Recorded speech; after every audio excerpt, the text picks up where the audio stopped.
But do you know it all? Yeah. Oh, yeah. Do you know your history? Yeah. Do you know it? Do you know it all? Yeah. Oh, yeah. Do you know your history? Yeah. Do you know it? Do you know it all? Yeah. Oh, yeah. Do you know it? Tell me, do you know it? Do you know it? Tell me, do you know it? Do you know it? Tell me, do you know it? Do you know it? Tell me, do you know it? Do you know it? Tell me, do you know it? Do you know it? Tell me, do you know it? Do you know it? Tell me, do you know it? Do you know it? Tell me, do you know it? History. Now we going back. He done on my back for sure. When I let the truth go, we gon' let them know. My people on my back for sure. I hold them down for the road. The Lord Almighty made me. Laws I got, they changed me. We can see the truth now. Got them looking crazy. Man, I'm always searching. Yeah, you hear I'm searching. You hear me, boy, I'm searching. You hear me, boy, I'm searching. You hear me, boy, I'm searching. You hear me, boy, I'm searching. You hear me, boy, I'm searching. You hear me, boy, I'm searching. Yeah. Searching for the road to the way back. We don't know our fathers going way back. Do you know it? Do you know it all? Yeah. Oh, yeah. We the chosen people, you say no way. Your enemies been teaching you the wrong way. Searching for the road to the way back. We don't know our fathers going way back. Do you know it? Do you know it all? Yeah. Oh, yeah. We the chosen people, you say no way. Your enemies been teaching you the wrong way. Do you know it? Do you know it all? Yeah. Oh, yeah. Do you know your history? Yeah. Do you know it? Do you know it all? Yeah. Oh, yeah. Do you know your history? Yeah. Do you know it? Do you know it all? Yeah. Oh, yeah. Do you know it? Tell me, do you know it? Do you know it? Tell me, do you know it? Do you know it? Tell me, do you know it? Do you know it? Tell me, do you know it? Do you know it? Tell me, do you know it? Do you know it? Tell me, do you know it? Do you know it? Tell me, do you know it? Do you know it? Tell me, do you know it? History. Now we going back. He done on my back for sure. When I let the truth go, we gon' let them know. My people on my back for sure. I hold them down for the road. The Lord Almighty made me. Laws I got, they changed me. We can see the truth now. Got them looking crazy. Man, I'm always searching. Yeah, you hear I'm searching. You hear me, boy, I'm searching. You hear me, boy, I'm searching. You hear me, boy, I'm searching. You hear me, boy, I'm searching. You hear me, boy, I'm searching. You hear me, boy, I'm searching. Yeah. Searching for the road to the way back. We don't know our fathers going way back. Do you know it? Do you know it all? Yeah. Oh, yeah. We the chosen people, you say no way. Your enemies been teaching you the wrong way. Searching for the road to the way back. We don't know our fathers going way back. Do you know it? Do you know it all? Yeah. Oh, yeah. We the chosen people, you say no way. Your enemies been teaching you the wrong way. Do you know it? Do you know it all? Yeah. Oh, yeah. Do you know your history?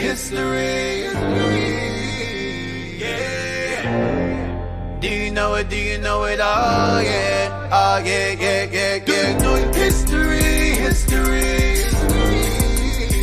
Yeah. Do you know it? Do you know it all? Yeah. Oh, yeah. Do you know it? Tell me, do you know it? Do you know it? Tell me, do you know it? Do you know it? Tell me, do you know it? Do you know it? Tell me, do you know it? Do you know it? Tell me, do you know it? Do you know it? Tell me, do you know it? Do you know it? Tell me, do you know it? Do you know it? Tell me, do you know it? History. Now we going back. He done on my back for sure. When I let the truth go, we gon' let them know. My people on my back for sure. I hold them down for the road. The Lord Almighty made me. Laws I got, they changed me. We can see the truth now. Got them looking crazy. Man, I'm always searching. Yeah, you hear I'm searching. You hear me, boy, I'm searching. You hear me, boy, I'm searching. You hear me, boy, I'm searching. You hear me, boy, I'm searching. You hear me, boy, I'm searching. You hear me, boy, I'm searching. Yeah. Searching for the road to the way back. We don't know our father's going way back. Do you know it? Do you know it? Oh yeah. Oh yeah, yeah, yeah, yeah. We the chosen people, you say no way. Your enemies been teaching you the wrong way. Searching for the road to the way back. We don't know our father's going way back. Do you know it? Do you know it? Oh yeah. Oh yeah, yeah, yeah, yeah. We the chosen people, you say no way. Your enemies been teaching you the wrong way. Do you know it? Do you know it? Oh yeah. Oh yeah, yeah, yeah, yeah. Do you know your history? History. Yeah. Do you know it? Do you know it? Oh yeah. Oh yeah, yeah, yeah, yeah. Do you know your history? History. Yeah. Searching for the road to the way back. We don't know our father's going way back. Do you know it? Do you know it? Oh yeah. Oh yeah, yeah, yeah, yeah. We the chosen people, you say no way. Your enemies been teaching you the wrong way. Do you know it? Do you know it? Oh yeah. Oh yeah, yeah, yeah, yeah. Do you know your history? History. Yeah. Do you know it? Do you know it? Oh yeah. Oh yeah, yeah, yeah, yeah. Do you know it?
Yo, we're back. Welcome back to another episode of Our Hidden History. You are now tuned into Our Hidden History. Hidden History radio show. Yes, sir. We are back. Another week. Welcome It's back gone off by. Zion, man. Welcome back off of Zion. Thank you, He's thank back. you. I kind of like the intro, so you know. We're back. We're still done with the Greek captivity. We are in the Greek captivity. As you know, we're getting some back-to-back history, man. Bishop Kanai was dropping some jewels for us last week and this week regarding the empires, part 1 and part 2. So I'm learning from there, pretty much. And we're pretty much now in the Greek captivity. So let's just jump into it. I'm going to start off with 2 Maccabees, chapter 4. We're going to start from verse 39 and finish it up. Because someone said I finished it last week, even though I didn't. Yo, He threw me off. Cameraman, yo. Thank you, cameraman, for that. Turn the camera, bro. 2 Maccabees 4 and 39. Yes, sir. 2 Maccabees, chapter 4 and verse 39. So we left off. We're still dealing with Antiochus. We're still dealing with this dude being the devil the Bible speaks of. And we're going to get some more detail regarding the devils that pretty much were around this time. Black ones and heathen ones. All right, let's go. Now when many sacrilege had been committed in the city by Lysimachus, with the consent of Menelaus, and the bruit thereof was spread abroad. Right, so Lysimachus, I believe, is Menelaus' brother. All right, this is the guy he set in his place when he was gone.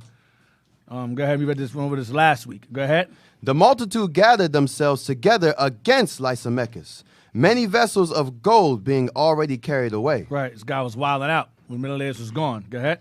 Whereupon the common people rising, and being filled with rage, Lysimachus armed about 3,000 men, and began first to offer violence. And Arrogance, being the leader, a man far gone in years, and no less in folly. So it says, first to offer violence, one Arrhenius being the leader of his army, a man far gone in years, and no less in folly. Old man, but freaking evil. Go ahead. They then, seeing the attempt of Lysimachus, some of them caught stones, some clubs, other taking handfuls of dust that was next at hand, cast them all together upon Lysimachus and those that sat upon them. Thus many of them they wounded, and some they struck to the ground, and all of them they forced to flee. But as for the church robber himself, him they killed beside the treasury. Go ahead. Of these matters, therefore, there was an accusation laid against Menelaus. Now when the king came to Tyrus, 3 men that were sent from the Senate pleaded the cause before him. But Menelaus, being now convicted, promised Ptolemy, the son of Diomenes, to give him much money if he would pacify the king toward him. Right, because remember, he offered the king money. He replaced Simon. This guy replaced Simon. He told the king, "I'll give you more money to make me the leader or high priest rather than Simon." And so he listened. He asked this guy, "Listen, man, I'll pay you to make the king have mercy on me because I owe him money also." Go ahead. Whereupon Ptolemy, taking the king aside into a certain gallery, as it were to take the air, brought him to be of another mind, and so much that he discharged Menelaus from the accusation. Right. So he taught them out of killing Menelaus pretty much. Go ahead. Who notwithstanding was cause of all the mischief, and those poor men who, if they had told their cause, yea, before the Scythians, should have been judged innocent, them he condemned to death. Yeah. Thus they that followed the matter for the city and for the people and for the holy vessels did soon suffer unjust punishment. Right, go ahead. Wherefore, even they of Tyrus, moved with hatred of that wicked deed, caused them to be honorably buried. Wow, go ahead. And so through the covetousness of them that were of power, Menelaus remained still in authority, increasing in malice and being a great traitor to the citizens. Right, killing his own damn people. All for greed. This is a black man killing his own people. Terrible, man. The worst. So now, let's get chapter 5. We're going to be verse 1 to 8. 2 Maccabees, chapter 5 and verse 1. So Menelaus is causing all kinds of problems, man. This guy Menelaus is the worst, causing all kinds of issues. Go ahead. About the same time, Antiochus prepared his second voyage into Egypt. And then it happened that through all the city, for the space almost of 40 days, there were seen horsemen running in the air and clothed of gold and armed with lances like a band of soldiers. He saw angels pretty much in the sky. Go ahead. And troops of horsemen in array, encountering and running one against another, with shaking of shields, and multitude of pikes, and drawing of swords, and casting of darts, and glittering of gold ornaments. Oh, gosh. Yo, let it go, man. Let it go, man. I didn't say anything, Dick. Go ahead. You're throwing ninja stars. Oh, my God. Go ahead. And casting of darts, and glittering of golden ornaments, and harness of all sorts. Go ahead. Wherefore every man prayed that the apparition might turn to good. They hoped that this sign that they saw in the sky was a sign of good regarding the battle. Go ahead.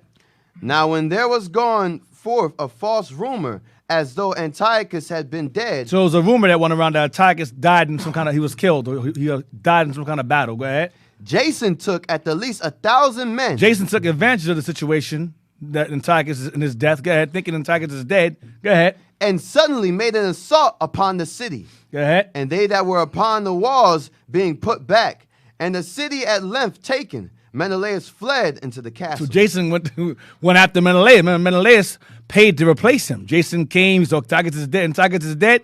I'm going to kill Menelaus. Go ahead. But Jason, Menelaus fled. Go ahead. But Jason slew his own citizens. So trying to get Menelaus, Jason started killing his own people with his army. He had 1,000 men. He started killing his own people. Go ahead. Without mercy. Damn, go ahead. Not considering that to get the day of them of his own nation would be a most unhappy day for him. Go ahead. But thinking they had been his enemies and not his countrymen whom he conquered. Right, he didn't consider his own people to be his people. He was a coon. He was a sellout. He didn't consider his own people, Jews, to be his people. He thought he was a Greek. What the hell is this? Go ahead. Howbeit, for all this, he obtained not the principality. Howbeit, even after doing that, chasing Menelaus away and killing his own people, he did not obtain the power he had lost to Menelaus. Go ahead. But at the last, received shame for the reward of his treason. Yeah, his own church is being a traitor against his people. Like some of you people we know amongst us. Go ahead. And fled again into the country of the Ammonites. And he ran to Ammon. Go ahead. And the end thereof, he had an unhappy return. In the end thereof, he had an unhappy return. Go ahead. Being accused before Aretas, the king of the Arabians. Right, Aretas is the king of the Arabians. All right, go ahead. Fleeing from city to city, pursued of all men, hated as a forsaker of the laws. Now this Aretas here, this Aretas right here, of the Arabians is Aretas the first. Give me real quick, give me 2 Corinthians 11 verse 32. 2 Corinthians 11:32. So this guy Aretas chased him. He was the king of the Arabians. King Aretas the first. 2 Corinthians chapter 11 and verse 32. Bring it out. In Damascus, the governor under Aretas. Under who? Aretas. This is Aretas the fourth. This is his grandson. Aretas the fourth. Go ahead. The king kept the city of the Damascus with a garrison, desirous to apprehend me. Trying to kill Paul. So Aretas the fourth in the Acts tried to kill Paul. So this Aretas in Acts is the great grandson of Aretas the first in Maccabees. All right, Aretas of the Arabians. Let's go back. 2 Maccabees chapter 5 and verse 8. In the end, therefore, he had an unhappy return, being accused before Aretas, the king of the Arabians, fleeing from city to city, pursued of all men, hated as a forsaker of the law. Right, this is the guy that made us all become Greeks, wear hats, go into the Olympics. This guy caused a lot of mischief. This guy caused a forced assimilation or a deceptive assimilation of our people into Greek captivity. Go ahead. And being had an abomination as an open enemy of his countrymen, of his country and countrymen, he was cast out into Egypt. Go ahead. He was exiled. Go ahead. Thus he that had driven many out of their country perished in a strange land, retiring to the Lacedaemonians. Yeah, so he ran to the Spartans. He ran over there to them. Go ahead. And thinking there to find secure by reason of his kindred. He was hoping he'd find comfort over there because those Spartans were his people.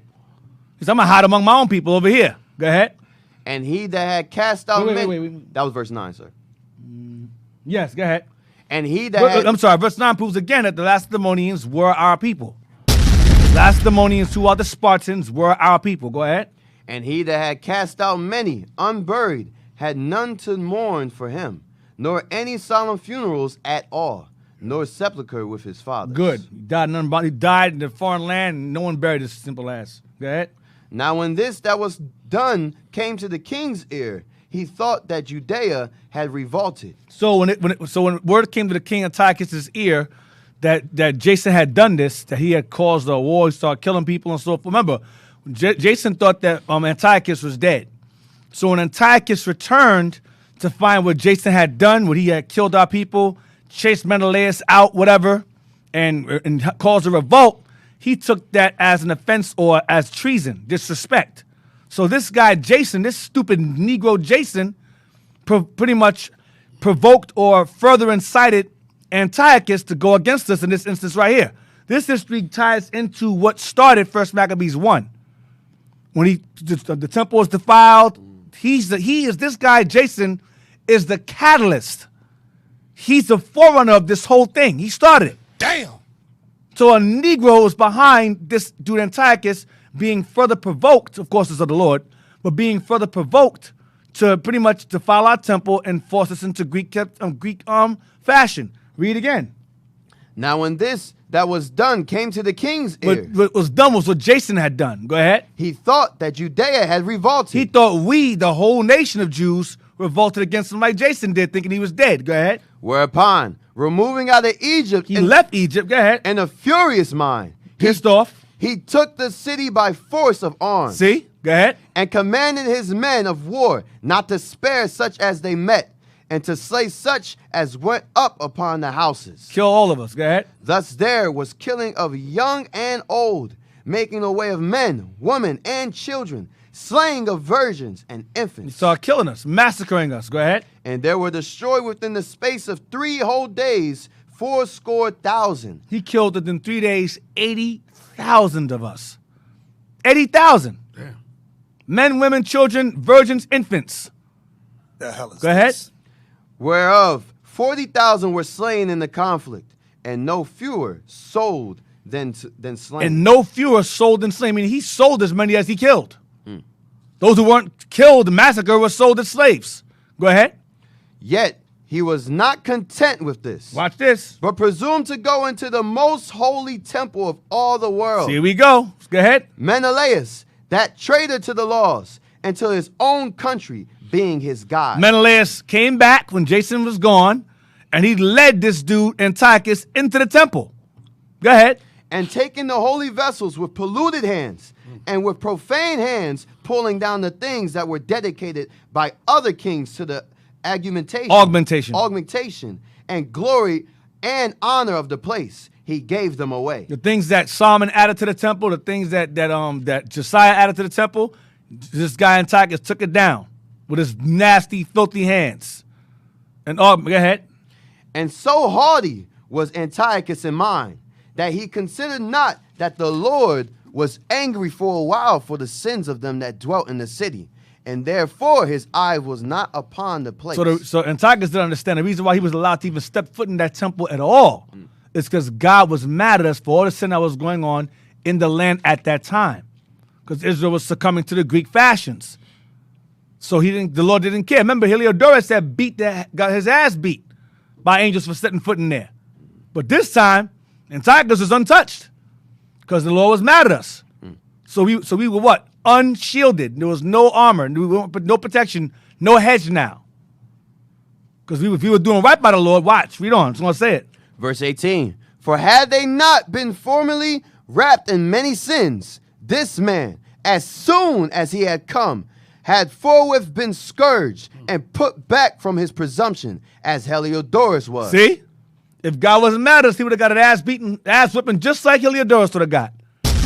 If Israel was on their right, but Israel was not wrapped in their sins. Go ahead. Whom Seleucus the king sent to view the treasury. Right, whom Seleucus the king sent, which is his brother. Go ahead. Antiochus his brother. Go ahead. Nevertheless, God did not choose the people for the place's sake, but the place for the people's sake. That's heavy right there. That's a heavy verse. Read that verse again. Nevertheless, God did not choose the people for the place's sake. God did not choose the people for the place's sake. Go ahead. But the place for the people's But sake. he chose the land for our sake. That's heavy. We're connected. Go ahead. And therefore, the place itself that was partaker with them of the adversity that happened to the nation did afterward communicate in the benefits sent from the Lord. And as it was forsaken in the wrath of the Almighty, so again, the great Lord being reconciled, it was set up with all glory. Read again, 20 again. And therefore, the place itself that was partaker with them of the adversity that happened to the nation. So before the land of Israel and Israel, the nation itself, we're connected. You cannot have one without the other. And when one is gone from the other, one's affected from the other. You can't have one. You cannot. That's why you hear Jake say things like, "Oh, go back to Israel, come visit Israel." It's not Israel right now. It's Canaan right now, because the whole nation's not there. Having a few people of our people over there, it's not enough. So the land is desolate. It's a freaking wasteland. It's not. First off, if you really examine Scripture, the land of Israel is really pretty much northeast Africa, extending all the way into Iran. So that's like a portion of land, really. But the bottom line is that the land and the people are one. They're connected. So whenever Israel goes through adversity, the land goes through adversity. Read it again. And therefore, the place itself that was partaker with them of the adversity that happened to the nation did afterward communicate in the benefits sent from the Lord. And as it was forsaken in the wrath of the Almighty, so again, the great Lord being reconciled, it was set up with all glory. Right. Go ahead. So we went through adversity with us, and when the Most High repented, and we repented and so forth, the Lord it extended its benefits to us. Go ahead. Hey, real quick, Deke. Verse 20 was depicted in Avatar. Yeah, I was thinking that. I was thinking in my head, and I didn't. Right. Yeah, because remember the tree. They were able to connect to the tree, and everything started glowing. Right, and the animals. And the animals also. Right, the movie Avatar with the blue people. Yes, definitely. There's definitely a connection with the land. Even on this side of the world, and the so-called Native Americans, our brothers, had a connection to this land as well. Same thing. Go ahead, because the Most High promised this land to us too, until it was, but temporarily, of course. Go ahead. 21. Oh, whoa. Hey, shalom, Deke. Disciplinary. Shalom, Cat. Hey, you thought Hayim's going to be for you? It's been a sad day in Israel. Oh, man. Oh. Listen, hey, Deke, you know what? Captain Joel appeared out of nowhere and appeared with insults. Yeah, I was just about to ask for one verse today. All I needed is one verse. Hey, talking about trees. So, one verse.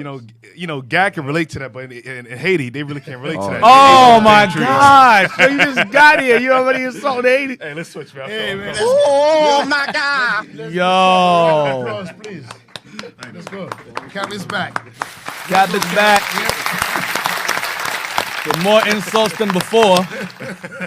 We are in verse 21. Captain's coming with a vengeance.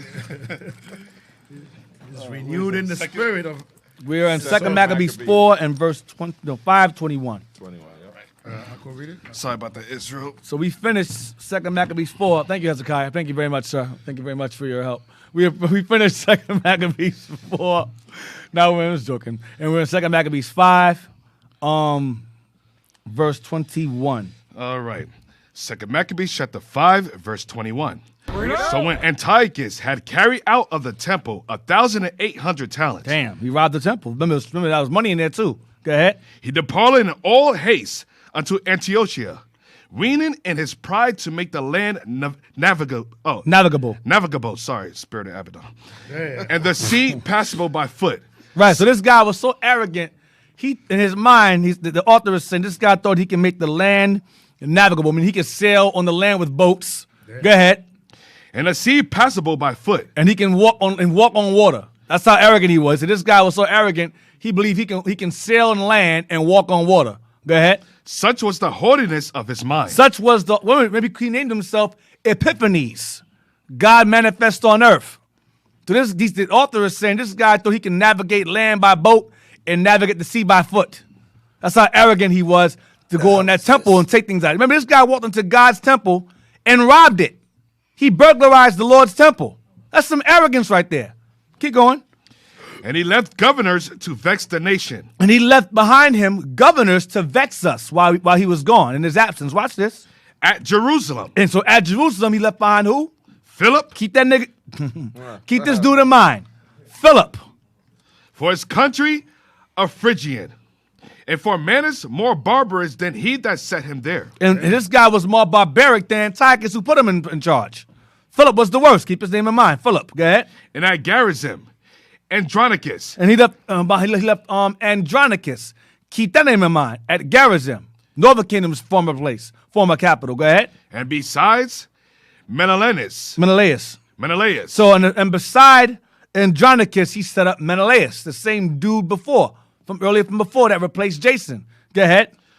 Who worse than all the rest bear an heavy hand over the citizens. Menelaus was the worst, and he was our people. And he bare a heavy hand over his own people. Go ahead. Having a malicious mind against his countrymen, the Jews. Because this dude hated his people. The hell is this? He was a Jew and despised his own people, Menelaus. Go ahead. He sent also the detestable ringleader, Apollonius. Keep this guy in mind. And the Menelaus went and got some other dude named Apollonius. Go ahead. With an army of 22,000. And he went and got a ringleader of his army of 22,000 named Apollonius. Go ahead. Commanded him to slay all those that were in their best age. Why? This dude went and had his men kill our people in their best age. Go ahead. And to sell the women and the younger sort. And to have his own sisters sold as slaves. Killed the strong men so they can't fight back and had women sold in slavery. This dude Menelaus was the worst. And this is a black man. Showing you that Negroes ain't SH. They're the worst. They are the worst. Where verse is that? That was verse 24. We're gonna finish it. We're gonna finish the verse. Finish your chapter. Go ahead. Finish it up. Who come into Jerusalem and pretend to peace. So this dude Menelaus came to Jerusalem, pretending to come at peace, peacefully. Go ahead. Did forbear till the holy day of the Sabbath. He waited until it was the Sabbath. This is Menelaus. He's worse than Jason. The hell Go ahead. This? When taking the Jews keeping holy day, he commanded his men to arm themselves. He knew he wasn't going to fight back on the Sabbath. He knew this. This guy's the worst. Go ahead. And so he slew all them that were gone to the celebrating for the Sabbath. He killed us during the feast day. Go ahead. And running through the city with weapons slew great multitudes. Watch 27.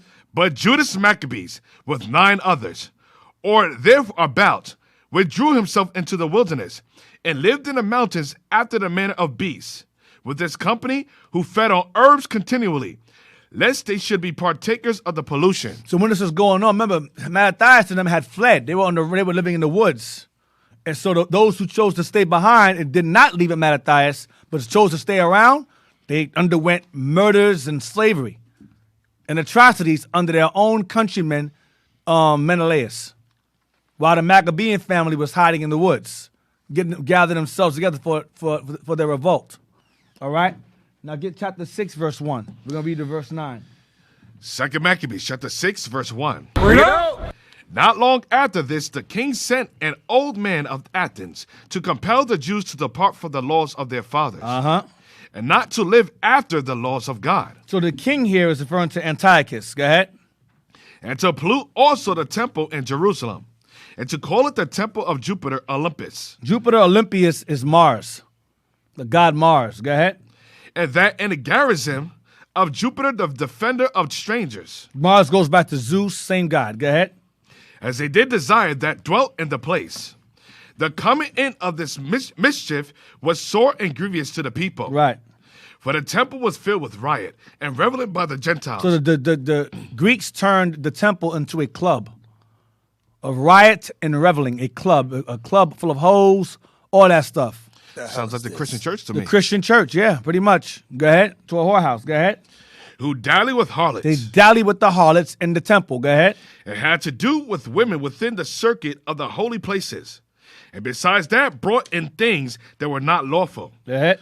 The altar also was filled with profane things, which the Lord forbiddeth. Go ahead. Neither was it lawful for a man to keep Sabbath days, or ancient feasts, or to profess himself at all to be a Jew. So Antiochus passed that law that it was not lawful for a man to keep Sabbath days or ancient feasts or to profess himself at all to be a Jew.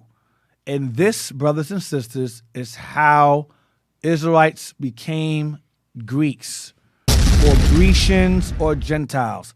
This, brothers and sisters, is what is known historically as the intertestamental period. So when you read the New Testament and you read about the Greeks that Paul was dealing with, and you read about the Gentiles that Paul was talking about, or the heathen, or the uncircumcision that Paul was talking about, he was talking about Israelites that were raised under these conditions and eventually, through generations, maintained those forced conditions.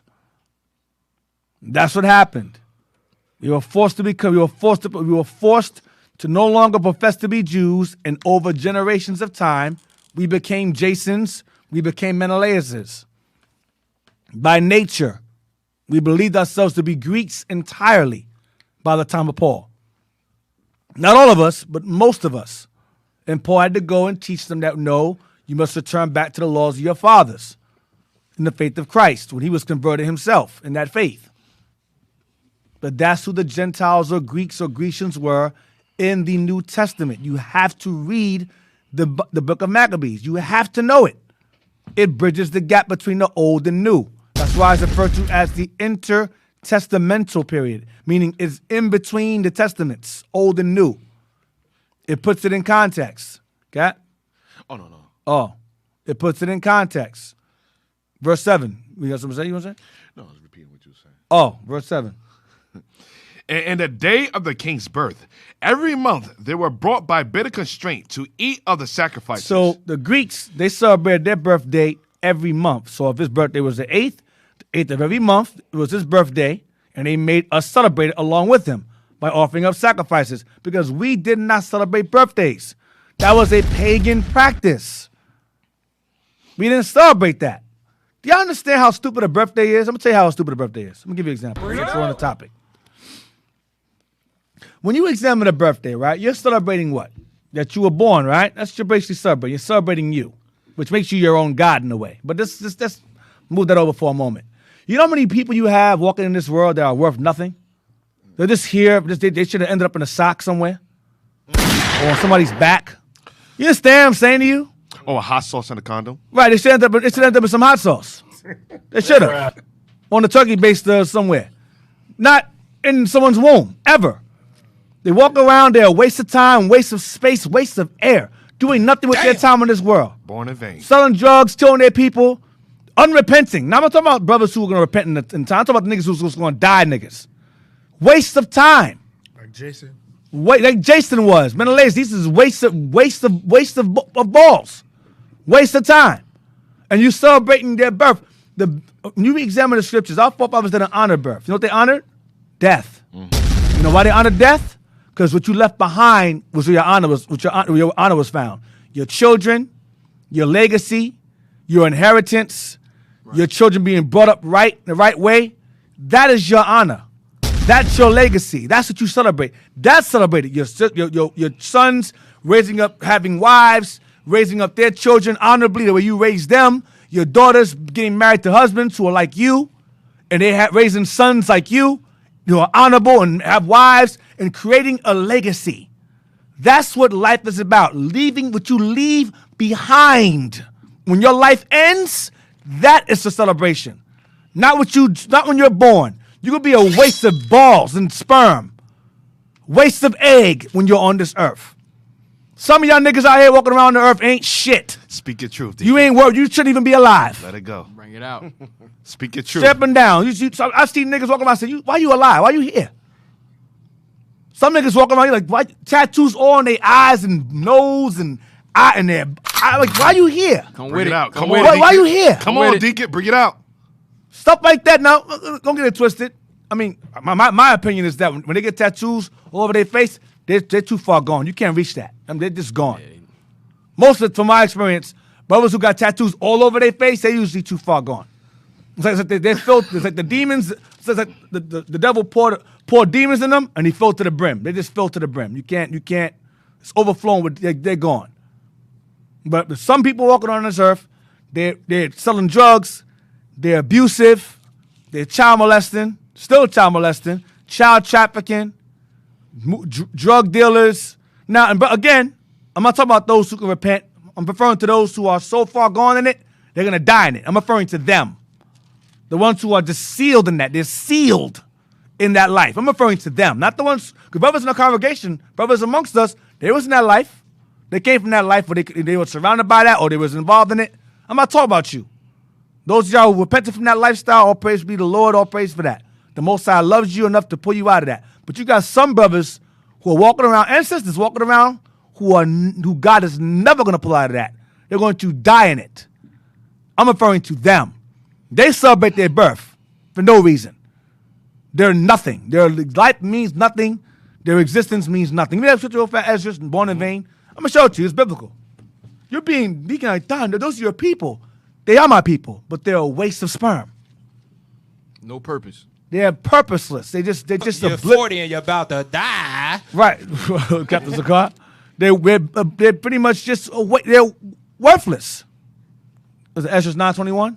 22, sir. Yeah, read that, please. 2 Ezra chapter 9, verse 22. Bring it out. Let the multitude perish then, which was born in vain. Let the what?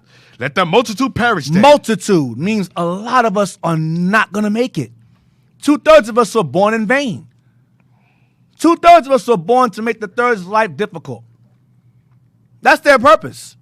To scoff, scorn, deride us, hate us, turn against us, bring us into the authorities. That's their purpose.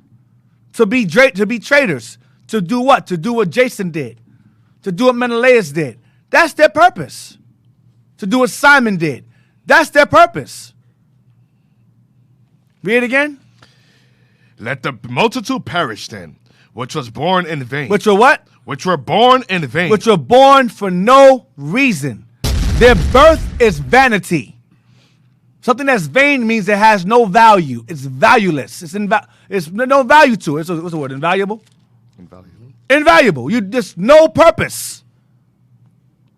You got people, a multitude of our people, 2/3 to be exact, were born for the purpose of being campfire. Nuclear campfire is their purpose. So I'm not speaking hate here. It's facts. Some niggas ain't worth a damn. I'm just going to be flat out with it. Go back. That's why I don't spend my time cursing out white folks. White folks aren't a problem to me. You niggas are a problem to me. Y'all be the ones on there in the comment board making comments. Don't know the Bible. Don't know your history. Making comments. That's you. I'm talking about you. If you don't repent, I'm referring to you. Where we at? 2 Maccabees, chapter 6, verse 7. Verse 9 now. I'll read 7 again. Yeah. In the day of the king's birth, every month they were brought by bitter constraint. They were brought by bitter constraint by force. Go ahead. To eat of the sacrifices. To eat of the sacrifices, which would be today your birthday cake. Your birthday feast today. Go ahead. And when the feast of Bacchus was kept, the Jews were compelled to go in procession to Bacchus, carrying ivy. They were forced to they were forced to worship Bacchus. Today in the islands, you call it Bacchanal, Carnival. You celebrate it deliberately now because you became Greeks by nature now. Back then, you were forced by bitter constraint to do it. Now you do it for fun. Today in the Carnival. In Colombia, Brazil, Jamaica, you celebrate Bacchanal or Bacchus willfully now. Haiti too. And Haiti also. And Deacon, a lot of these pagan customs or our birthdays, your Christmas, your Thanksgiving, your Mother's Day, all these pagan holidays have almost like it's a release of constraint from the God's laws because they allow us to indulge in our lusts. Birthdays, what do? You go to the club, you get drunk, you have sex with multiple women. But when it comes to God's Passover, it constrains you. You understand that this is a godly day. It has a spiritual connotation behind it. So I'm not going to indulge in those lustful or sexual appetites that I have. Or you have New Year's Day. Pagan customs also has, like I said, a lustful appetite behind that. You have your Valentine's Day. All of these days releases us from God's laws in order for us to indulge in our sexual appetites. Right. And even in Passover has even physical attributes, physical benefits, like you can't eat bread. You can't have leaven for a whole week. That's Discipline. healthy. That's health. And discipline. And discipline. That's health. Whereas the cake, you eating the damn cake, that's leaven. That's leaven central. Leaven is fattening. It's sweet. It ain't really good for you like that. You understand? So even with the Lord's feast days, there's certain health benefits even behind keeping those. Day of Atonement, you fast the whole day. That's a cleansing. The Sabbath day, you can't eat any hot food. You can only eat select food in the Sabbath. So there's health benefits behind our feast days. There's purpose behind our. There's no health benefits behind New Year's or Thanksgiving. That's the worst kind of food you can eat on Thanksgiving. The worst food. Go ahead. Verse 8. Moreover, there went out a decree to the neighbor cities of the heathen by the suggestion of Ptolemy against the Jews that they should observe the same fashion and be partakers of their sacrifices. The Ptolemy here suggestions referring to Antiochus, his right-hand man, Ptolemy Macron.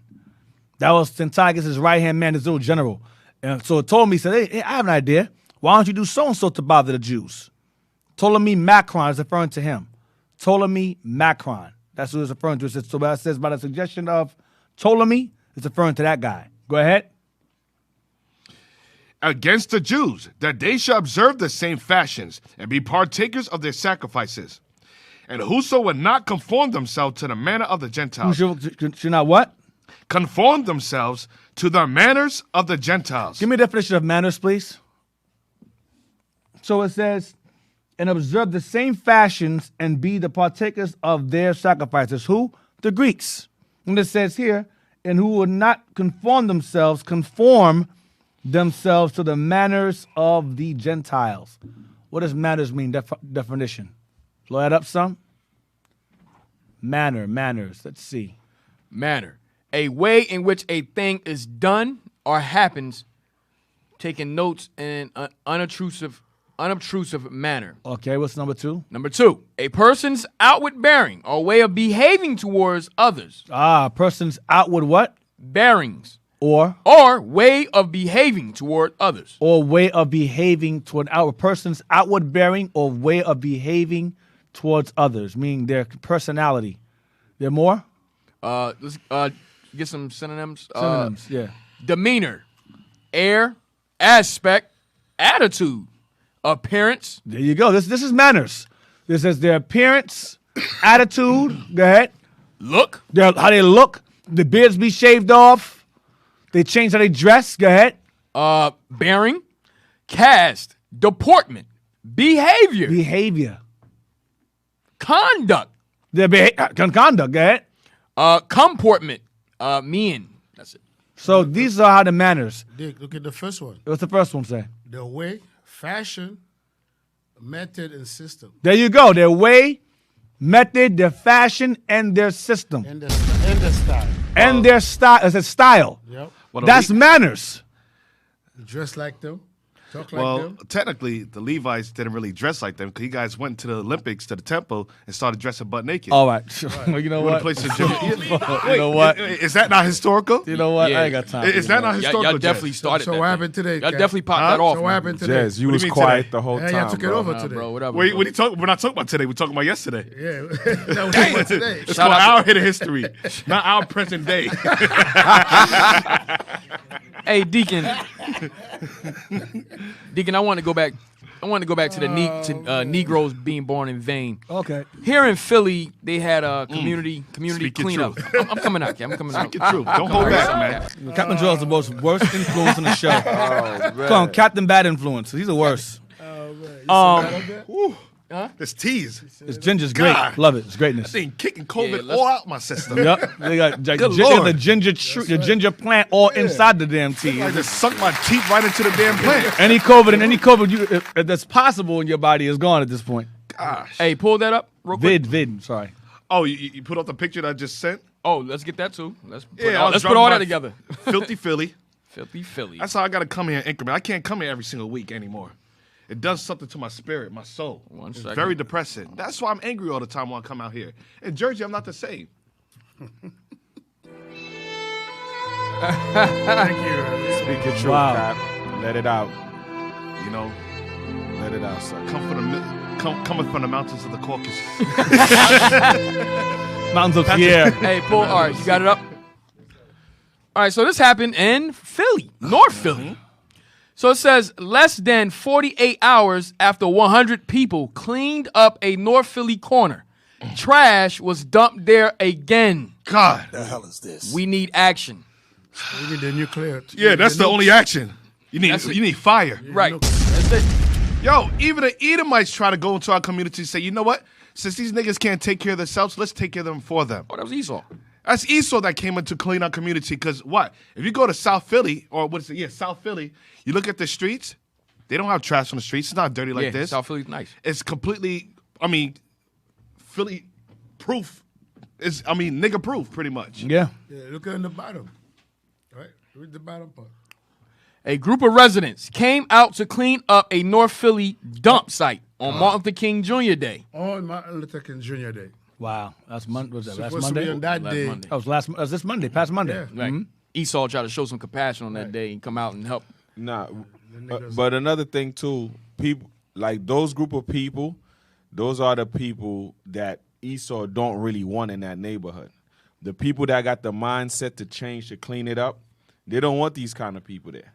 You know what I'm saying? So now what happens if they keep the place filthy and trashy and dirty? That's the state of mind people have over there. So now don't think the people are not just dirty. They're messed up in a mind, but it's a system that's conditioned to be like that. You can't just blame it on people like that when there's when you say this around most people, they be like, well, everybody can change. But if you're conditioned or you subject to that, you can't change. You don't have the Bible. You don't have the words of God to change. Right. You know what I mean? Well, also I heard they redline pretty much where the trash pickup comes. See what I'm saying? So the trash pickup don't even come to the hoods. Right. Certain areas they don't. Certain areas they don't come out. And you got some bum contractors, when they get a job to go clean up garbage, they don't have no dumping license. Yeah. They don't know what place to go to dump. They take the money from trash and just dump it in the neighborhood. That's what's happening. And by doing so, too, is bringing down the property value. Right. And the other nation who just came in, buy it real cheap, fix it up, and kick them clean niggas out the out. community. Hey, get the next picture that Cat posted, and then we shut that down. And also, like I said, Meek Mill. I'm not sure if everybody's seen Meek Mill's recent album. When he have a bunch of he calls it abstract art. Bunch of vaginas, women bent over. Mm-hmm. Yep, a bunch of women And bent the white over. dude was cursing niggas out, saying, "Why you got this? This is your rapper." Mm-hmm. So you want to be betrayed this way?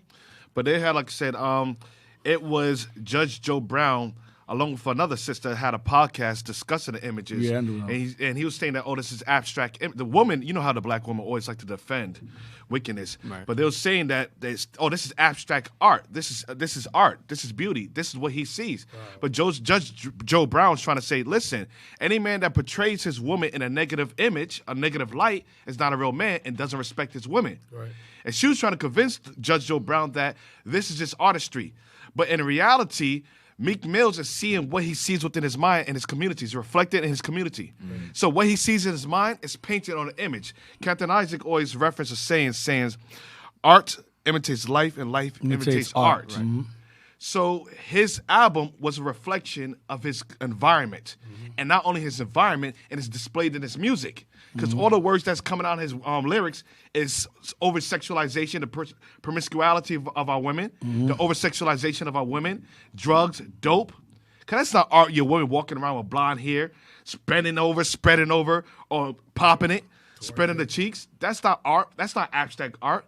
That's the filth that's being portrayed within our community and the sexual deviancy that women are partaking in. So just to go with the trash. As a man thinketh, so is he. Yep.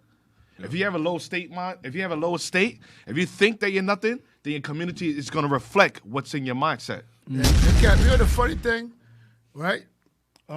Sometimes, like, if I clean my basement, I got garbage. There's the sanitation has a free spot. You go right, you drive there, and you just dump your garbage right in there for free. They don't have to pick it up. You just put it in your car, you drive there, and you dump it for nothing. That's what they have to do. But this is filthy Philly right here. Hey, talking about filthy Philly, Officer Haim as well as Officer Lacroix has a lot to say, a lot of, interesting points that they brought out based upon experiences. Yeah, in Haiti, yes, Cap. I didn't say it. No, we live in, listen, Cap, there's a difference, right? Hey, Haiti's beautiful. Wait, Cap, there's a difference. Well, white people live in Haiti. It's beautiful. Listen what I'm saying. Third world country, right? Listen, hey, wait, 1 second. You know I went to Haiti? I went to the beach in Haiti. No lie. We stayed in the white section of the beach, but we went to the black section of the beach to get good food. Because white people don't have good seasoning. So we went to Levi, so we got food over there. And the beaches. I love you, man. But the beaches where Esau was is crystal clear, clean. We went to the Haitian side. Am I lying? Am I lying, though? No, you're not. Let me speak my truth then. No, you're not. Speak your truth. So we went to the Haitian side. It was filth all over the place. Why did I go here? I don't know. Because you love us. I'm sorry. It's in your nature to just, I apologize. Go ahead, Officer Lacroix. Sorry, Deacon. I apologize for that. Now, sir. what I was saying, right, is there's like in the third world countries, right? They don't have no recycling plant, right? A majority of the stuff that's being sold in this country is plastic, is imported. So once the people use it, they just dump it because they don't know how to recycle. Right. So there's a difference between Haiti and Philly. Philly has many recycling plants, and they got free It's by design. places where they could just drop the garbage. I understand. It's a big difference. I recognize the systemic devices set up for our people. I understand that. I'm not overlooking that. What I'm speaking on, and again, Meek Mill, that man is like a god here. Like that, you can't speak bad about that man at all, especially in Philly. He's idolized here. He's like a Bob Marley of Philly, pretty much. You badmouth Bob Marley, you get punched in your face in Jamaica. Right. You badmouth Meek Mill, you get punched in your face here. Even Beanie Siegel, same thing. But the fact of the matter is that these men, I guarantee you, if you examine Meek Mill's life, there's no father there. There's no father whatsoever. I guarantee you. I don't even have to look at research it. I'll know. I'm pretty sure 9 times out of 10, this man was raised in a fatherless household. And a lot.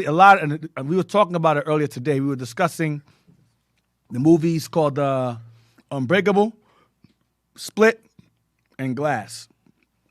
And I did a brief commentary during class. I think Walk of the Giants I did about how. Excuse me, this ginger got my throat burning in my chest. throat burning inside. But it's good. It's good for you. Anyway, it's a good burning. Anyway, it's like a disinfectant in my throat. It's crazy. It's like natural bleach. Anyway, you had the main character Bruce Willis is David Dunn. You had Elijah, and you had Crumb, and David, of course, represents Israel, coming into his potential of who he is. Elijah, of course, is Elijah, who's responsible for the awakening of the 12. And Crumb is the nigga, the Negro. And you examine Split, Crumb was a variety of different personalities. I think he was 24 personalities, right? I think it was 24, which is 12 and 12. Okay? 12 and 12. So the main 2 personalities that were leading Crumb was the beast. Okay, the beast was a woman and a child. The leading personality in Crumb. And you examine the mindset of our people in the world today, black men are very effeminate because they're not raising no father in the house, and they're very childish. That artwork, that artistry of Meek Mill is childish. Because black women, he knows his sisters don't look like that. I know what he sees, but he knows he ain't stupid. He's around my age. He's up there in age enough to know that sisters do not have to be portrayed that way.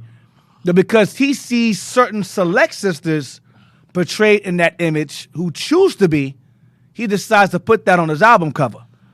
So I don't excuse niggerdom. I'm gonna tell you straight up and down. I don't excuse it. I'm not going to excuse it because that's what Negroes want you to do. I'm not going to do it. Yes, they are exposed to certain things that Esau sets up to make us, the way we are. I understand that. But even when I was in the world and I was exposed to certain things, I knew right from wrong. I had an idea, that's not right. But I like it, but it's not right. I knew. These guys know. They don't give a shit. That's what it is. They don't care. They're making their money.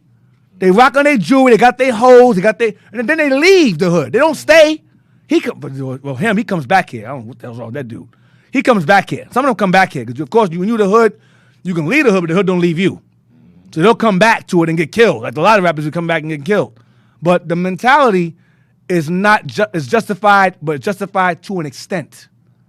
You understand? But like I said before, that doesn't go back to my point about a lot of our brothers and sisters out here walking around. A lot of them are born in vain. A lot of them are born in vain, and a lot of them are bringing forth more vain children for us to deal with. A lot of them. Because only a third of us are going to make it out of here. A third and 144,000 are going to make it out of this place. The rest of us are going to burn. That's a lot of Jake. That's billions of us are going to die here. All right? So where we at? And Deacon, if I may say one more thing. Sure. If Jez, can I pull scripture? Ephesians chapter 4, verse 23. That's why it's imperative that, like I said, we try to push this truth as much as possible throughout the social medias to be able to refrain or retrain our people's way of thinking. Because it's like I said, when you look at the evolution of our communities, the black community wasn't a condition that it's in right now in terms of our sister walking around with tight-ass jeans, with spandex going, with pretty much see-through dresses, even with the blonde hair. You see it in the 60s leading up all the way to today, there's a natural decline. When there's a spiritual decline, there's a mental decline, and you start to see the decline reflected in your community. Right. So give me Ephesians chapter 4, verse 23. Read. The book of Ephesians, chapter 4, verse 23. And be renewed in the spirit of your mind. This whole walk has to do with our mind. Esau put subliminals out there. They feed us with filth. They put us in a filthy neighborhood, like Officer Haim as well as Officer Laquat was making reference to. They don't give certain people contracts, or they redline some of the trash collectors in certain communities to keep us in that filth so that we feel like that. And then when we feel like that, we start to act like our environment, and we start to treat the people the way we feel inside. That's why women will say niggas ain't shit, because inside they feel like they ain't shit. They feel like they don't have shit. Excuse my language. Right. But that's the natural feeling, internal feeling within our mind, subconscious. And it's displayed out in the open. So that's why the Bible says, read that again. The book of Ephesians, chapter 4, verse 23. And be renewed in the spirit of your mind. We have to renew ourselves in the spirit of our mind. We cannot portray and paint images of our women reflecting what society wants our women to look like. They want our women to be bees and hoes. They want our women to be dots or twerk queens or Instagram models or Instagram hoes. They want our women not to be mothers, not to be wives. They want to see the decline and the destruction of the black community. But when we renew ourselves in the spirit of our mind, in order to renew ourselves, we got to put on God's laws. We got to put on the whole armor. We got to put on thou shalt not commit adultery. We got to put on 1 Timothy chapter 2, verse 9. We got to put on Matthew chapter 5, verse 27. I take not my sister to lust. Right. We got to put on all these laws and renew the spirit of our mind. Go on. And that ye be put on the new man, which after God is created in righteousness and true holiness. And when you put on the new man, you have something called community cleanup, because it's almost in vain. I'll be honest. Out of every state in the United States for the IOIC community cleanups, I might as well say, Philly, you guys just take a break for that, because it doesn't matter. Because I remember years ago, Officer Haim in Jezreel, we was at Laquat, we was at camp, and I seen a Negro. Let me tell you something. I seen the Negro, right next to a garbage can. Yep. And the Negro said this: the garbage can's right here. All he had to do is not even fully extend it. He had to do this halfway, curl his hand, just like this, and throw the garbage like this. But the Negro decided to throw the garbage on the floor rather than the garbage can was right next to him. Right next to the garbage can. He's and like the garbage can was empty. He's like Eminem, F the world and let it die. That's the mindset of a black man. And you know what's heavy about that too, Cap? When we started harping on that thing for like months, you had one dude, he used to be the one selling the Lucy's. The word didn't reach everyone. But in the following month, he came through with a dustpan and a broom. I remember that. And he cleaned up. Sweeping. Yeah. So meaning that the people's mind are absent of this fact, you know, of knowing how to live. Right. If people are around to encourage that change of behavior, it can be done gradually. But if people are all around, they're all destroyed, it can't be done. Where we at? 2 Maccabees, chapter 6. Verse 9. Verse 9. So we dealt with the manners, how the Greeks changed our style, our dress, our behavior, our attitude, to the manners of the Gentiles, to the manners of the Greeks. Go ahead. 2 Maccabees, chapter 6, verse 9. And whoso would not conform themselves to the manners of the Gentiles shall be put to death. There might a man have seen the present misery. Go ahead. Verse 10. For there were 2 women brought who had circumcised their children. Right. There were 2 women that were brought who had circumcised their children. Go ahead. Who, when they had openly led round about the city, the babes hanging at their breasts, they cast them down headlong from the wall. They threw our sisters headlong from the wall, top of a wall, while they were breastfeeding. That's what they were doing, because they circumcised their sons, their baby sons. They threw them off the wall along with their sons, because it was unlawful to circumcise your child. And so over time, we were being forced to do these things. Over time, we naturally began to stop circumcising our children, because they made examples of us who did not, who chose not to, who chose to. Go ahead. Hey, Deacon, you notice how the Greeks, the first Edomite ruler empire, was successful in the complete alteration of the Israelites into the confirmation and the conforming. Yeah. In America, the last assimilation. In America, the last ruler empire was also one of the biggest kingdoms to be the first in terms of completely wiping us out, in terms of our identity. Yeah. Go ahead. Verse 11. And others that had run together into caves nearby to keep the Sabbath day secretly, being discovered to Philip, were all burnt together. That's Philip going back to Cyprian, the guy back in verse 20, back in chapter 5, verse 22. Philip, go ahead. Were all burnt together because they made a conscience to help themselves for the honor of the most sacred day. Right, they chose to keep the Sabbath day regardless of what the law said, and they got burned. They're killed. Go ahead. Basically, it's what was called a witch hunt. They were killing us to circumcise our kids. They were killing us to keep on the Sabbath day. They were killing ourselves. We're calling ourselves a Jew. What are you? You're a Jew? Kill them. That was the law. That was the order. Go ahead. Now I beseech those that read this book. It's the author writing this now. Jason, go ahead. That they be not the Jason I'm talking about earlier. This is Jason of Cyrene, the author, and among others. Go ahead. That they be not discouraged for these calamities. So the author is saying to us as we read this, don't be discouraged by what you're reading right now. Go ahead. But that they judge those punishments not to be for destruction, but for a chastening of our nation. So the reason why we're reading about these things is because this is God's way of chastising us for going against him. That's what's happening. Women being killed, babies being thrown off the wall with their mothers while nursing. Being burned alive, skinned alive, tortured, mutilated, enslaved and killed. This is a result of Israel rebelling against God as a nation. Same thing. That explains your ghettos and your slums. That's the result of us going against God's laws. It's the same thing, so different. Go ahead. Verse 13. For it is a token of his great goodness, when wicked doers are not suffered any long time, but forthwith punished. 14. For not as with other nations, whom the Lord patiently forbeareth to punish. Damn. Till they become to the fullness of their sins, so dealeth he with us. So that's how God deals with us. It's until the nations are not done yet. The nations right now are ruling because they have not completely fulfilled the sum of their evil yet. But in the meantime, he's going to put his foot in our ass until it's time to put his foot in the nation's asses, which is soon. That's why you go into your supermarkets now, you're seeing empty shelves. That's why you're going to turn the news on, you're getting more and more new injections. Oh, booster. Oh, booster 5. Booster 6. Yeah, the new variant is out. Yeah, the umbrella variant. Yeah, the banana variant. Yeah, the Skittle variant. Yeah, the M&M variant. You need a booster. That's not going to work. You need another booster. You'll be walking pincushions after a while. It's getting ridiculous. Because this place is falling apart. They're pulling out. You see in Canada, them shelves is empty. Oh, gosh. Pray for falling our apart. brothers and sisters out there. Yeah, we pray for our sisters out there in Canada, man. Them stores is empty. So Esau's pulling out. You know when you're ever seen a movie where a person's dying and they start doing crazy stuff? They ain't got much time. They start wilding out. That's what America's doing.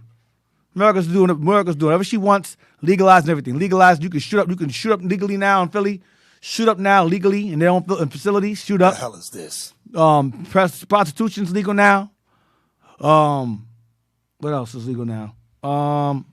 They're legalizing weed, drugs. Drugs, yeah. So this legal. And they're lessening the punishments when you get caught with certain drugs now. Right. Also legalizing almost legalizing theft, because it's not as much punishment, so more people are starting to steal.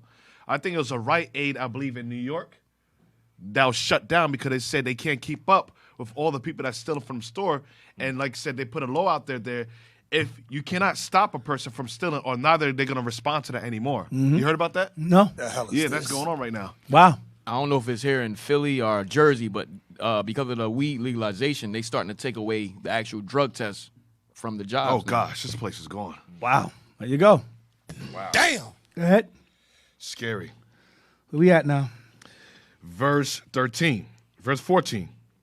For not as with other nations, whom the Lord patiently forbeareth to punish, till they be come to the fullness of their sins, so dealeth he with us. Go ahead. Lest that being come to the height of sin, Right, when the sin's complete, go ahead, the height, the end. afterwards he should take vengeance of us. It says the judgment starts with us first. Judgment starts with us first. Go ahead. And therefore he never withdraweth his mercy from us. And though he punish with adversity, yet doth he never forsake his people. Despite what he does to us, he's never going to forsake us. Go ahead. But let this that we have spoken be for a warning unto us. Damn. And now will we come to us. No. Oh, sorry. And now will we come to the declaring of the matter in few words. Verse 18, come on. Eleazar, one of the principal scribes, an aged man, and of well-favored countenance, was constrained to open his mouth and to eat swine's flesh. So he said, listen, eat swine's flesh, because he's an older man. And he was an example to the people. Go ahead. But he, choosing rather to die gloriously than to live stained with such an abomination, spit it forth, and came of his own accord to the torment. Wow. Go ahead. As it is behooved them to come, that are resolute to stand out against such things, as are not lawful for the love of life to be tasted. Wow. He said, I'd rather just die than just kill me. Just torture me. Honorable. They put a cherry child forced in his mouth. He spit it out. He said, listen, just kill me. I'm not eating that. Go ahead. But they that had the charge of that which wicked feast, for the old acquaintance they had with the man, take him aside, besought him to bring flesh of his own provision, such as was lawful for him to use, and make as if he did eat of the flesh, taken from the sacrifice commanded by the king. He said, okay, listen, man, we understand you don't eat pork. So here's what you do. Take your own meat and pretend it's the pork and eat it instead. It don't got to be pork. He'll give you some beef, and we're going to pretend it's the pork that you eat it. Took him to the side. They knew him. Watch what he says. Hey, Deacon, and I was talking to the congregation yesterday in Jersey, letting brothers and sisters know to take this famine seriously and start to stock up. Right. Make sure you have enough food stored up, like I said, in the storehouses, because what's going to happen is what could possibly happen is the same thing that happened back then.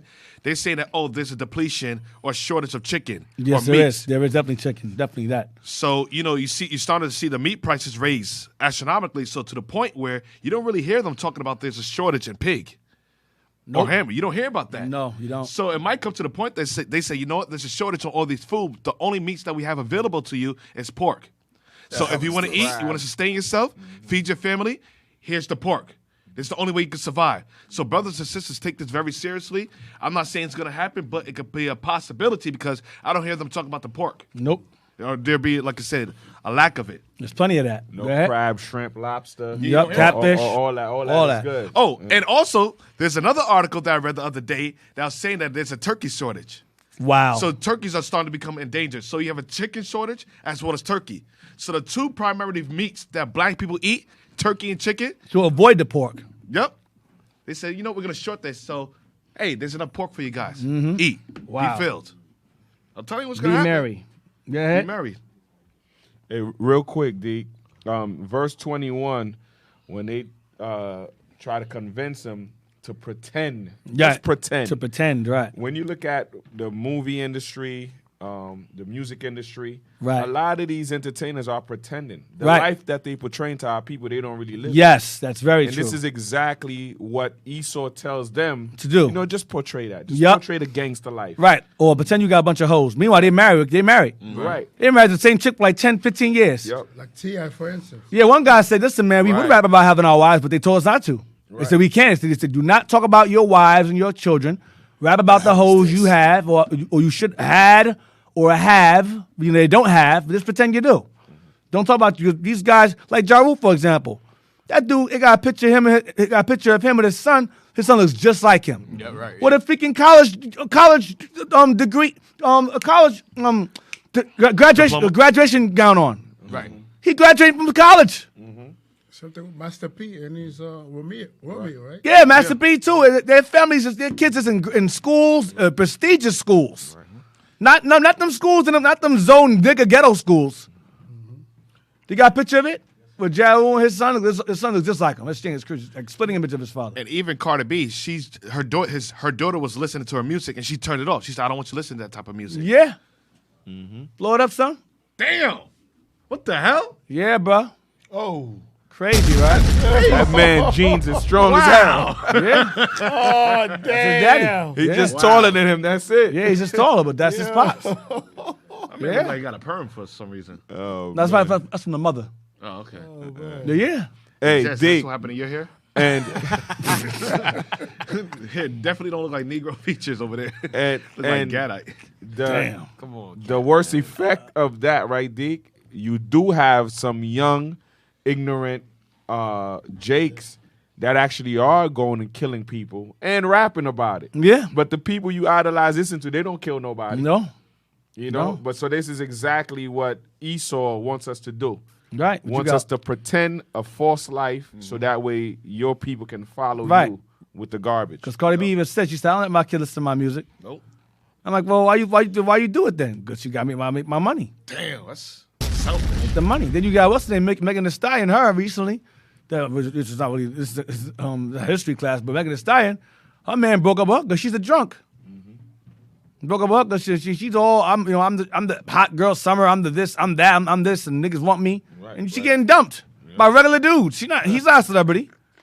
Damn. But I'm just showing you that act go but so far. So Eleazar understood that these people they tried to take it to the side. Listen, man, you're gonna pretend you're doing this, pretend that, pretend this. And by him doing so, everybody else was We're following. gonna fall behind it because Eleazar had influence. Yeah, What? influence. It's gonna say it. Read on. Just like the celebrities. Right. What? It's gonna say verse 22. Verse 22.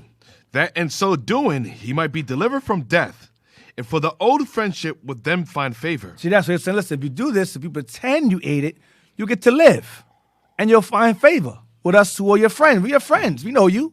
Go ahead. But he began to consider discreetly, and as became his age, and the excellency of his ancient years, He's an old man. Go ahead. and the honor of his gray head, whereunto he was come, and his most honest education from a child, His honest education from a child. Go ahead. or rather the holy law made and given by God. Therefore he answered accordingly, and willed them straightways to send him to the grave. He said, yo, listen, man. Yo, kill me. Damn. I'm not doing it. You understand? Kill me. That's what Eleazar said. Go ahead. For it becometh not our age, said he, in any wise to dissemble, whereby many young persons might think that Eleazar, being fourscore years old and 10, 90 years old. were now gone to a strange He religion. said, it would not be wise of me as an old man, 90 years old, that I just decided to just go against my God. I'm not doing it. Because the young men are watching me. They know me. I'm not doing this to make an bad example for them to do that. I will not do it. Kill me now. This man's 90 years old. Honor. Go ahead. And he says, go to a strange religion. Right, to go to a strange religion. Eating pork. That'd that's be a your religion. damn Christianity. That's a part of your religion. That's a part of your religion, right? That's your dietary laws. Yeah. Your dietary laws, pray over it. It's good. And look at the young men in the church, Deke. They following them old, ignorant pastors. Yeah. That's telling you God laws are done away with. You Hey, can and eat just- pork. And then further that, you got the old men these days that act like they're young men, and the young men are leaving the church altogether. Right. They're not even going to church no more, the young men. They think it's stupid. It's a fairy tale. What the hell am I doing in here? Damn old-ass organ playing. It's these church pews. This is corny. It's hot in here. Ain't no damn AC. It's BS. I ain't sitting up here for 4 hours listening to this BS, this nonsense. And throughout all the years, they never upgraded them big old Easter hats. Yeah, They stayed the same. nothing changed. You ain't had one designer that upgraded them big old stupid Easter hats. Nope, still going on. Read on. Verse 25. And so they, through my hypocrisy and desire to live a little time and a moment longer, should be deceived by me. And I get a stain to my old age and make it He abominable. said, why should I pretend to eat this pork, to leave behind a bad example for these young men that look up to me, to live what, 10 more years? He's nearly 90. He said, just kill me. I'm not gonna sit up here and pretend and lie to the people just to live a little longer. For what? And stay my reputation? Nah, just kill me, man. I'm good. Go ahead. For though for the present time I shall be delivered from the punishment of men, yet should I not escape the hand of the Almighty, neither alive nor I dead. can say a pen, I can eat the pork and escape your hands, but if it comes to God, I can't escape him alive or dead. So just kill me. Because his punishment will be worse than yours. Go ahead. Wherefore now, and that goes to the scripture, Deacon, when it says, "Don't fear the man that could kill body and soul, but kill the body. man." Don't fear the man that can kill the body, but fear the man. But fear the one who can kill the body and soul in hell. He said in the grave. Heavy. So verse 25 is a perfect example of death before dishonor. Yes, it is. Unlike the artists that were involved in that song. Right. They dishonor before death for them. That's right. Dishonor brothers' wives. Yeah. Where we at? Coach D. Where we at? 25. You're D, all right. Where we at? Dang-a-lang. 25. 25. I'm sorry. It's all right. Thank you for leading me into that. 25, go ahead. I was kind of really in. Oh, God. Go ahead, man. Hey, do we have music for the deacon yet? You know what music I'm talking about? Okay. Let's not go to that place. Speak your truth. Oh, my gosh. Let's not go to my angry place music. Y'all are terrible people, man. You didn't see me say drop. You didn't see me give the cue? Out the spirit. Next time. Damn. So that's the cue? That's the cue. When I go to my angry place, they gotta play that song to encourage me Even when more. you're not here, that's the cue. Y'all are the worst influences ever. That, right? I like that song though. I ain't gonna lie to you. I know. You're in the spirit. It did piss me off. So anytime Deacon goes into that place, and then Go ahead, you D. gotta add an olive. Speak your truth. The speak your truth segment. You gotta have the speak your truth segment. Oh my gosh. Where we at? Verse 25. We're gonna upgrade this, man. We're gonna listen, Deacon. Verse 25. And so they, through my hypocrisy and desire to live a little time in a moment longer, should be deceived by me. And I get a stain to my old age and make it abominable. 26. For though for the present time I should be delivered from the punishment of men, yet should I not escape the hand of the Almighty, neither alive nor dead. Wherefore now, manfully changing this life, I will show myself such an one as my age requires. I'm gonna show myself a true man. I'm 90 years old. I'm an old man. I'm a stay man. Yes. Go ahead. And leave a notable example to such as be young to die, willingly and courageously for the honorable and holy laws. Wow. And when he had said these words, immediately he went to the torment. Wow. Go ahead. They that led him, changing the good will, they bear him a little before into hatred. Because the foresaid speeches proceeded, as they thought, for a desperate mind. They figured he had a desperate mind. Go ahead. But when he was ready to die with stripes, he groaned and said, It is manifest unto the Lord, that hath the holy knowledge, that whereas I might have been delivered from death, I now endure sore pains in body by being beaten. But in soul am I well content to suffer these things, because I fear him. Damn, go ahead. And thus this man died, leaving his death for an example of a noble courage and a memorial of virtue, not only unto young men, but unto all his nation. So Eleazar died an honorable man in all his nation. 90-year-old man got beat. He got beat to death at 90 years old because he refused to eat pork. And you Negroes eat it willingly for free. You can't make this up. You can't make it up. Man, they'll kill you. Right. Just to eat it. Right. So we're going to take a quick break on that note until 2:35. Lord's will. We'll see. We'll see you. We'll be back. See you then. Stay tuned. Time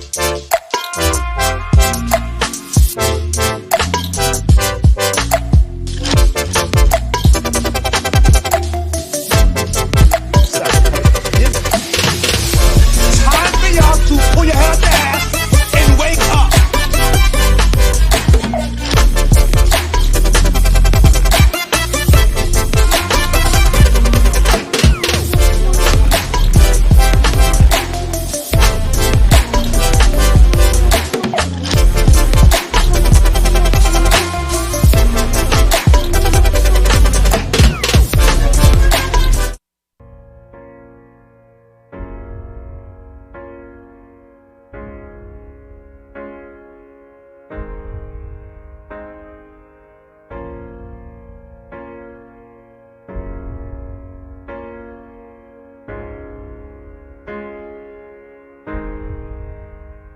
We are gods, we are kings, we march in faith, cause we believe we can.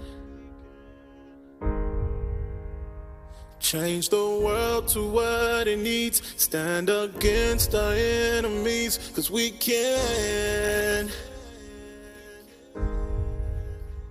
We've been choked and we've been straight. They keep killing, but we remain, 'cause we are. We're God's children, we're God's chosen. No more sleeping, we've awoken. We are.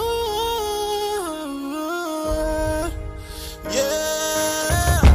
Can't nothing ever stop us.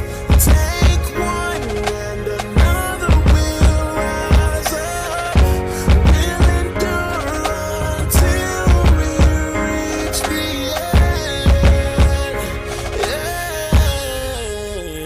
end. We are gods, we are kings, demanding change, 'cause we believe we can.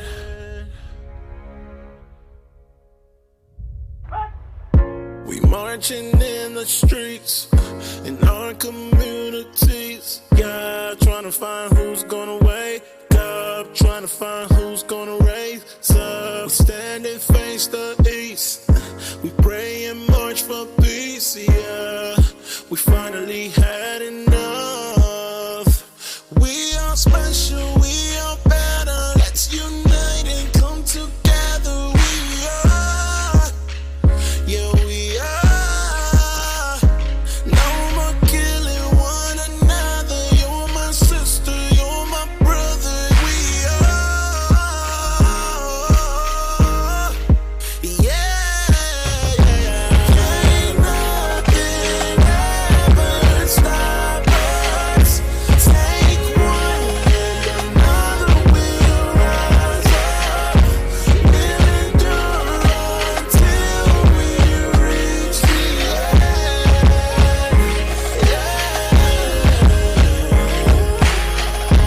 Can't nothing ever stop us. Take one and another will rise up. We'll endure until we reach the end. We are gods, we are kings, demanding change, 'cause we believe we can.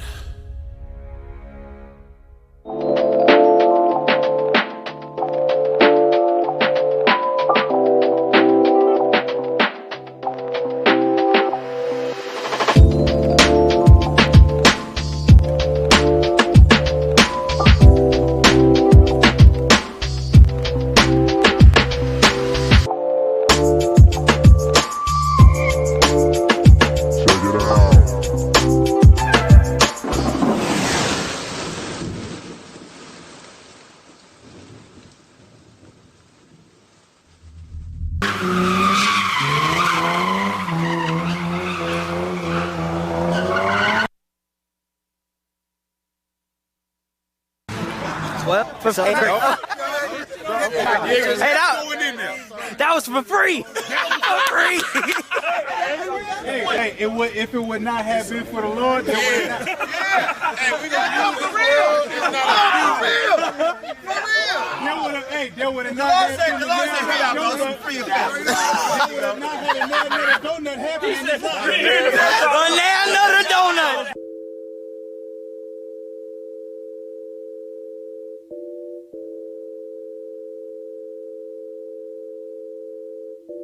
See no curve.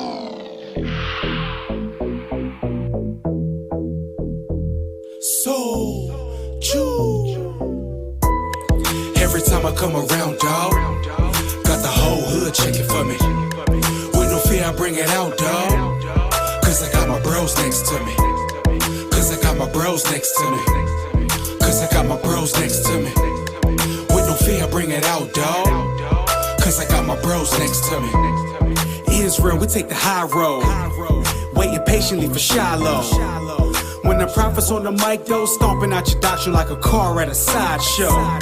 Say the word, angels activated. You say you got the truth, but it's saturated. We head hunting for imagination. Step into the prophets, come correct and get decapitated. I ain't saying that's a literal. You wanna be a king, keep your sentence to a minimal. Flow straight jacking, you can see I'm going clinical. Carry out the sentence in these bars like a criminal. Every time I come around, dawg, got the whole hood checking for me. With no fear, I bring it out, dawg. Cause I got my bros next to me. Cause I got my bros next to me. Cause I got my bros next to me. With no fear, I bring it out, dawg. Cause I got my bros next to me. We can get the fleeing and shaking like a maraca. Right before they leave, I finish them like Baraka. Bible wide open and shooting just like a shot. I got my mask on, cutting and slicing like I'm a doctor. This for you, and all your partners. Come at me with a doctrine, but I'ma stop it. God call you rubies and gold, you act like copper. Edomites run around in life like y'all can stop us. They call themselves the Jews and say it's not us. You trying to be equal, they looking at you like product. You say you a gangster, but snipping up all your product while your brother getting shot in the streets. Say that's the problem. Hey, every time I come around, dawg, got the whole hood checking for me. With no fear, I bring it out, dawg. Cause I got my bros next to me. Cause I got my bros next to me. Cause I got my bros next to me. With no fear, I bring it out, dawg. Cause I got my bros next to me. No fear in my heart, cause I got my bros next to me. Steady every night in case the heathen wanna question me. Got oil in my lamp like what Mary had in Bethany, and poured it on his head when he died for us readily. Read it as it's written, let the red letters credit me. Us against the world, got my own nation vexing me. Come on. Remind me of the chief priests, the scribes, and the Pharisees that persecuted Paul and the Savior with their heresies. Lies and false witnesses, they gathered just to bury me. Got a couple threats, but ain't now one of them scaring me. A script for understanding and a precept for clarity. Straining at a nap, but you lacking in your charity. Every time I come around, dawg, got the whole hood checking for me. With no fear, I bring it out, dawg. Cause I got my bros next to me. Cause I got my bros next to me. Cause I got my bros next to me. With no fear, I bring it out, dawg. Cause I got my bros next to me.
Sabbath morning, rise and shine, hit the block, make it hot, shake them down. We go at it till about 4 or 5 o'clock. Warfare, got my gear, I'm prepared for the op. And we talking how we walk it, yeah.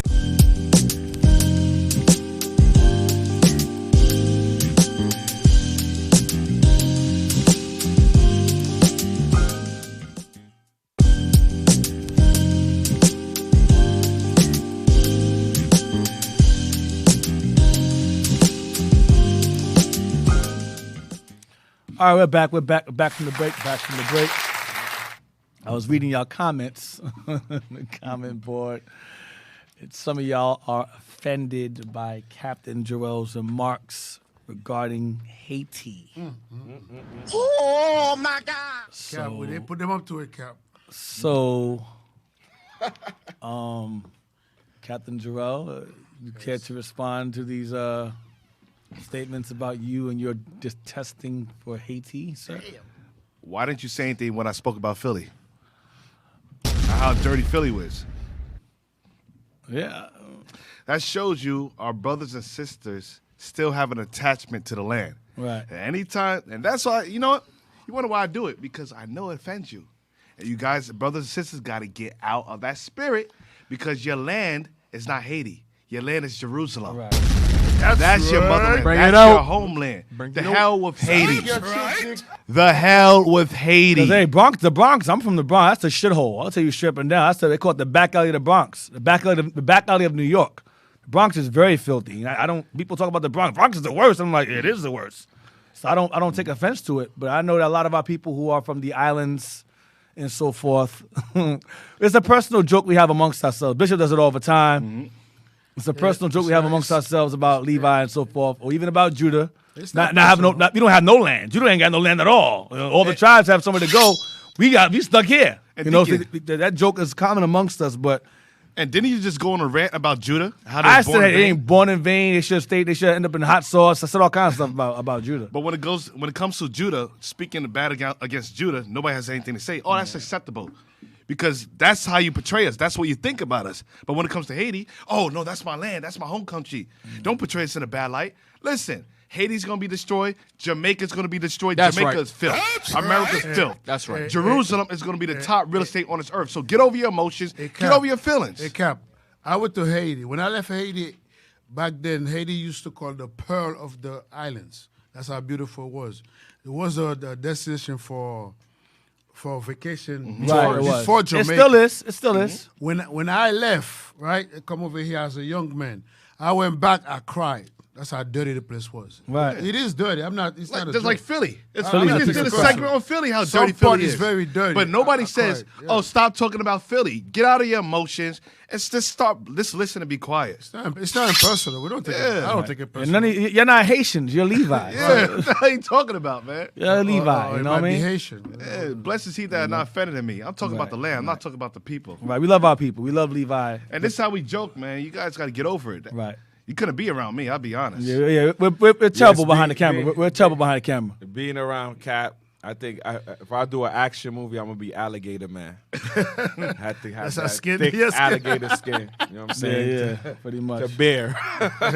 So again, just this captivity, the Greek captivity we're reading about Maccabees is about Levi heroes, Levi warriors. So I'm repping Levi each episode in Greek captivity because y'all the main protagonists in this history, Levi. So I don't care about Haiti. I don't give a shit about Haiti. I'll tell you straight up and down. I don't. Me too. You know, I don't give a damn about Haiti. But the point is that the main heroes or protagonists of this class of this lesson, the Greek captivity, or fighting for our independence. And I'm not referring to the French Revolution. I'm not referring to independence of Toussaint. I'm not referring to that. Jean-Jacques Dessalines. I'm not referring to them. I'm referring to the Hasmonean family, the Mattathias family, Judas Maccabees, Eleazar, Joannan. These are your real leaders. Now Toussaint and of course and Jean-Jacques Dessalines, those guys was heroes. They kicked Napoleon's behind. I give respect and respect is due, as I do Nat Turner, as I do Gabriel Praza. But biblically speaking, the ones who we give honor to are the ones of our forefathers who are keeping the commandments of God. Understand? That's what we got to do. If Daniel prophesied these men, and that's what we're reading about. So just pride yourself more so in that. Right. It's all in jest when it comes to Haiti and so forth. We all know Haiti's messed up. Yes, it is. Earthquakes, filth and so forth. Sorry, Deacon. So it's some part of Jamaica. I went to Jamaica. Some parts is very bad too. Oh, filthy. Yeah. Oh, so gosh. it's all the islands. Hey, in Africa, you got some parts where there's nothing but doodle on the water, right? Yeah, there's a lot of. And some of our brothers and sisters are from over there. They're from there. Now, you know, Listen, man, Nigeria is bad. I've been to Nigeria. It's curse. Bad there. Nigeria is bad. The air is bad. We coughed like 3 months when we came back from Nigeria. Our lungs is jacked up. So Haiti is an understatement compared to Nigeria's air quality. There's certain parts of Nigeria where your heathens live.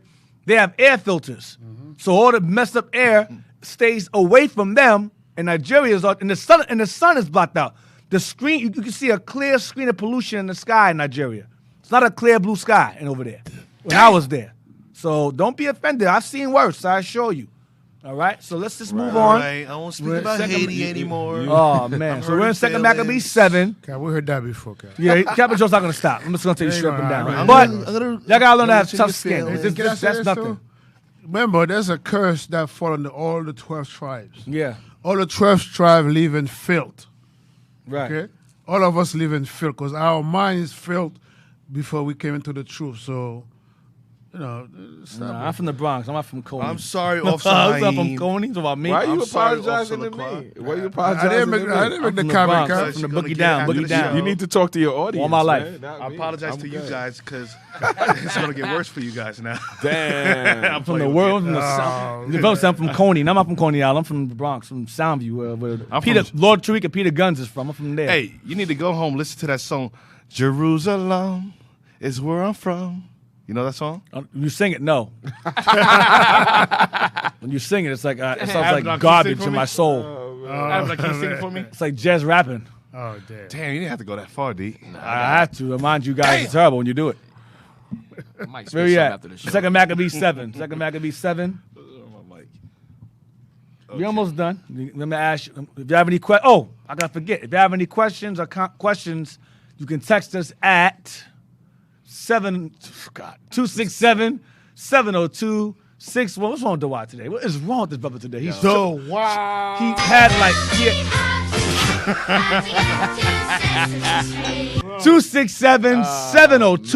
267-702-6121. 267-702-6121. If you have any critiques or any questions regarding today's class or Captain Jerome's insults, please call the show at 267-702-6121. Haiti, Levi, we love you. I love you. Don't take no offense. We're all family. Let me give you a big We're all going to we all in captivity. We all getting the hell up out of here. We're going to upload as a separate segment. Wait, but that nuclear bomb drop, Haiti gonna be it's gonna be gone. I hope you understand that. It's gonna be erased. Gone. Like a chalkboard. It's gonna be gone. It's going to be cleaned in. It's gonna be cleaned Don't out worry, entirely. I'm listening to you guys Along cry. with the rebellious niggas that's still on the island. I won't All talk right. about Haiti anymore or Levi. It's not gonna stop. I love you, Levi. Come here, give me a hug. We don't do that. I'll take your apology, but we ain't doing I that. love you. You love me. Damn. Let's get together and hug Haiti. Second Maccabees 7. We're gonna stop in verse 1. Yo, that's great. Yo, y'all are terrible, man. I'm sorry. Somebody might really get offended from me, man. Cap, stop saying you're sorry, man. You know you don't, man. I can't stop help it. saying it. You take the mic away from me. That's the only way to stop me. He'll Come on, be back. man. Yeah, there you go. You know, you gotta understand my upbringing. And is Jesus true. said, remember, if they hate you, they hated me first. So, to Armando, that's his name? Armando, yeah. Armando, don't worry, brother. They hated us first. Before you. Be all right. Armando. You'll I'm be sorry, all right, man. I'm be sorry, all right, brother. brother. You're gonna be all right, man. Hey, Armando, man, listen, man. Listen to the message. And chicken nuggets too, man. Forget Chicken about the nuggets. insult. Chicken Pay nuggets. attention to the message coming out of the Bible. Yeah, man. We're trying to maintain cooperation with the comments. I'm trying to. It's a lot. Listen, When I'm in my flow, man, I don't listen to y'all comments. I just keep going. I had a rough upbringing and coming to this truth. you So And also, there's a sister that asks about. She says she's new, and she wants to know classes about dietary law. Just go to IUIC. Just put IUIC dietary law. There should be a lot of classes that's pop up. You just make that up. Look what? Huh? I know damn IUIC dietary law class is gonna pop up. I did. I see, I try to That stop. can't- Help me! Wait. Help No, you! no, Cap, no. Cap, I go. help me. Wait, Cap. I went on YouTube, right? Cap, they say whoever Right? you say Wait. I am. I went on YouTube. I put IUIC dietary law. I'm gonna type that in right popped now. Go ahead. And it Type popped it in. up? I You'll hope see so. 50 minutes with the captain. You'll see a lot of dietary law They classes say he made that up. on YouTube. Go on YouTube. No, I asked them. I was gonna see if he made that up. Go on YouTube. Remember I was asking you earlier? Oh, he's right. He's right. All Thank you praise. very He's much. right. Thank you. He's now right. you can apologize. Wait, what? Now I didn't say that. I didn't say that. Now I need my apology. No, I asked him. He made it up. That wasn't He made me. that up. I didn't say that you I make it asked up. you that. I thought you You made see? it up. I know, but you jump on it You too. got hatred I for me. Why you looking at apologize. me? I'm sorry. Why you I'm see? sorry. Why you looking at me though? But listen, man, I can lie to you, man. Yeah, I know what's his starter. When you said that dumb darts thing, man, I lost Hey, faith the in you, darts, man. Cap. Darts and ninja stars, knives. Darts, deep darts. The darts, man. It's a personal joke amongst Spikes. us. Anyway, yeah, you go to IUIC dietary law on YouTube. You'll get 50 minutes with the captains, Captain Zakai, Bishop Yawasop. Understanding dietary law from Detroit. You got dietary law from Houston. Okay, that's hair dye. The dietary law, IUIC DMV, Daily Bread. Got dietary law. You got dietary law from IUIC Chicago. Damn. Captain Shem has health and diet. You got food, some IURC Tallahassee, eating defiled foods, quick Q&A. Just type in IURC dietary law. That's excellent. All praises. That's excellent. Yeah, man. I said one You got a whole variety of classes. They hung me for one thing. Darts. OMG. You got a lot. You got a whole lot of IURC classes to choose from, to watch on, what not to eat. All Hey, right. you still holding on to that, man? You sound No, offended. because they can bring it back. They can bring it back. Adam and the Batman, the darts, Yeah. man. We read it earlier, too. That's what brought to my memory. Second We read it Maccabees. earlier. Second Maccabees 7-1. Second Maccabees chapter 7, verse 1. It came to pass also that 7 brethren with their mother were taken, and compelled by the king against the law to taste swine's flesh. Here you go again, like the Eleazar was forced to do. Go ahead. He turned it down. Go ahead. And were tormented with scourges and whips. Remember, they beat Eleazar the same way, so that was the common punishment, to beat him damn near to death. They got beat with scourges and whips. Just as Christ got beat with scourges and whips. Same thing. The same people do the same exact thing. Go ahead. And in slavery. You watch the movie 12 Years a Slave. Patsy got beat with scourges and whips. Toby got beat. Kunta Kinte got beat with scourges and whips. This is a common European thing, man. Now, other nations did it to us too, but we're reading about Europeans doing the same thing they did to us here during this time. Go ahead. But one of them that spake first said thus, What wouldest thou ask or learn of us? We are ready to die, rather than to transgress the laws of our fathers. So this woman here had 7 sons, and they were all being killed and tortured one by one in front of her very eyes. So this chapter right here is for you sisters who are watching, who are raising children on your own. There are small instances, this is one of them, where a sister, there are very few instances where a sister is forced to raise a child or children on her own. So the most inspiring, most motivational person you should read in the Bible regarding a single mother is right here, 2 Maccabees 7. Because she raised these 7 boys to be brave. You're gonna read about the bravery of this woman and how she raised these strong, mighty boys, 7 sons on her own. Okay? And they're being killed in front of her one by one, tortured and killed and mutilated by the white man in front of her one by one. All 7 of her sons before they get to her. Read on. But one of them that spake first said thus, What wouldest thou ask or learn of us? We are ready to die, rather than to transgress the laws of our fathers. But you asking us all these questions for? Just tell us already. Go ahead. Then the king, being in a rage, commanded pans and cauldrons to be made hot. Then the king commanded pans and cauldrons to be made hot, mean boil the water in them. Go ahead. Which forthwith being heated, he commanded to cut out the tongue of him that spake first. Damn, they cut his tongue out. Go ahead. And to cut off the utmost parts of his body. Cut his arms off. Cut his fingers off. His utmost. What part of his body? The utmost parts of his body. Utmost parts. Look up utmost. Utmost parts. Jeez. Fingers, toes, ears. Yeah, nose. utmost part. What's utmost mean? Genitals. Yeah. Utmost means what? Utmost. Most extreme. The greatest. Blow it up some more. Brothers. Greatest. A matter of the utmost importance. Jeez. So greatest, maximum. That'd be the arms, the legs, the ears. They cut his limbs off. Extremities. The extremities. Genitals, all that. They cut them piece by piece. Go ahead. Jeez, man. Go ahead. Okay. Verse 3. No, you're not in 3. You're in verse 4. Sorry. Which forthwith being heated, he commanded to cut out the tongue of him that spake first, and to cut off the utmost parts of his body. The rest of his brethren and his mother looking on. See that? So his 6 brothers are watching while his mom is watching this happen. Go ahead. Now when he was thus maimed in all his members. There you go. He's maimed in all his members. They cut all his members off. Go ahead. He commanded him, being yet alive. Still alive. Go ahead. To be brought to the fire, and to be fried in the pan. Then they'll start cooking him now. Okay. They start cooking him now. Go ahead. And as the vapor of the pan was for a good space dispersed, they had exhorted one another with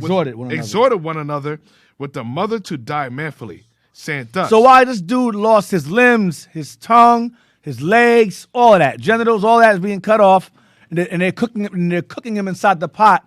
His mother and brothers encouraged him to die manfully. Not give up, give in. They said, listen, just die. You're going to be all right. We're going to see each other again. This is the mother now, watching her son being killed slowly. Go ahead. Saying thus, the Lord God looketh upon us, and in truth hath comforted us. As Moses in his song, which witnessed to their faces, declared, saying, and he shall be comforted in his servants. So when the first was dead, he finally died. Go ahead. They brought the second to make him a mocking stock. And when they had pulled off the skin of his head with the hair, they scalped him. They scalped. Y'all think the Native Americans started that? No, the white men started, and we reciprocated it with us by scalping him. They were doing that to us first. So we said, okay, we're gonna do the same thing to you. Because back then, when you watch a movie called it's called Cowboys and Aliens. The movie was corny as hell. Cowboys and Aliens. They used Indian scalps as money. He had like a bunch of Native American scalps with the hair hanging from it. That was their currency. And there's an old movie I was watching, called The Scalp Hunters. Scalp hunters. They was hunting the natives just to cut the scalp, and then they go trade it for fur. Right, and keep the hair. What the hell is this? So they were scalped. So the Greeks were scalping us. That's where it came from. It's a European practice, scalping. Go ahead. And when they had pulled off the skin of his head with the hair, they asked him, wilt thou eat before thou be punished throughout every member of the body? Will that body, will you eat now? You eat the pork now? Before we do some more to you? Go ahead. But he answered in his own language and said, no. No. Go ahead. Wherefore he also received the next torment in order, as the former did. They cut his tongue out and cut all his members off next. Go ahead. And when he was at the last gasp, he said, thou like a fairy takest us out of this present life, but the King of the world shall raise us up, who have died for his laws unto everlasting life. Yeah, we're sealed. They're about 144,000. These guys made it already. They good. Go ahead. After him was a third made a mocking stock.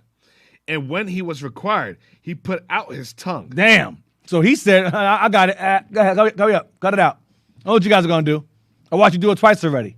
Cut my tongue out next. Go ahead. Just get it over with. Let's go. Go ahead. And that right soon, holding forth his hand manfully. Then he said, all right, tongue's gone. All right. Hands next, right? He's mocking them. Go ahead. And said courageously, damn, these I had from heaven. The God gave me these anyway. Go ahead. And for his laws I despise them. And for God's laws, I don't mind losing them. Go ahead. And from him I hope to receive them again. See that? Because they'll come back. They'll be back. That's what he's saying. Go ahead. And so much that the king and they that were with him marveled at the young man's courage, for that he nothing regarded the pain. When they were cutting his limbs off, he didn't make any noise. Cutting his arms off, his legs off, his fingers off. He's like, that's it. That's different. They like, this guy, what is this guy made of? Cut his tongue out, took his scalp off, fingers, arms, legs, toes. He's like, he's dying, of course, but he's just like, I don't care. Go ahead.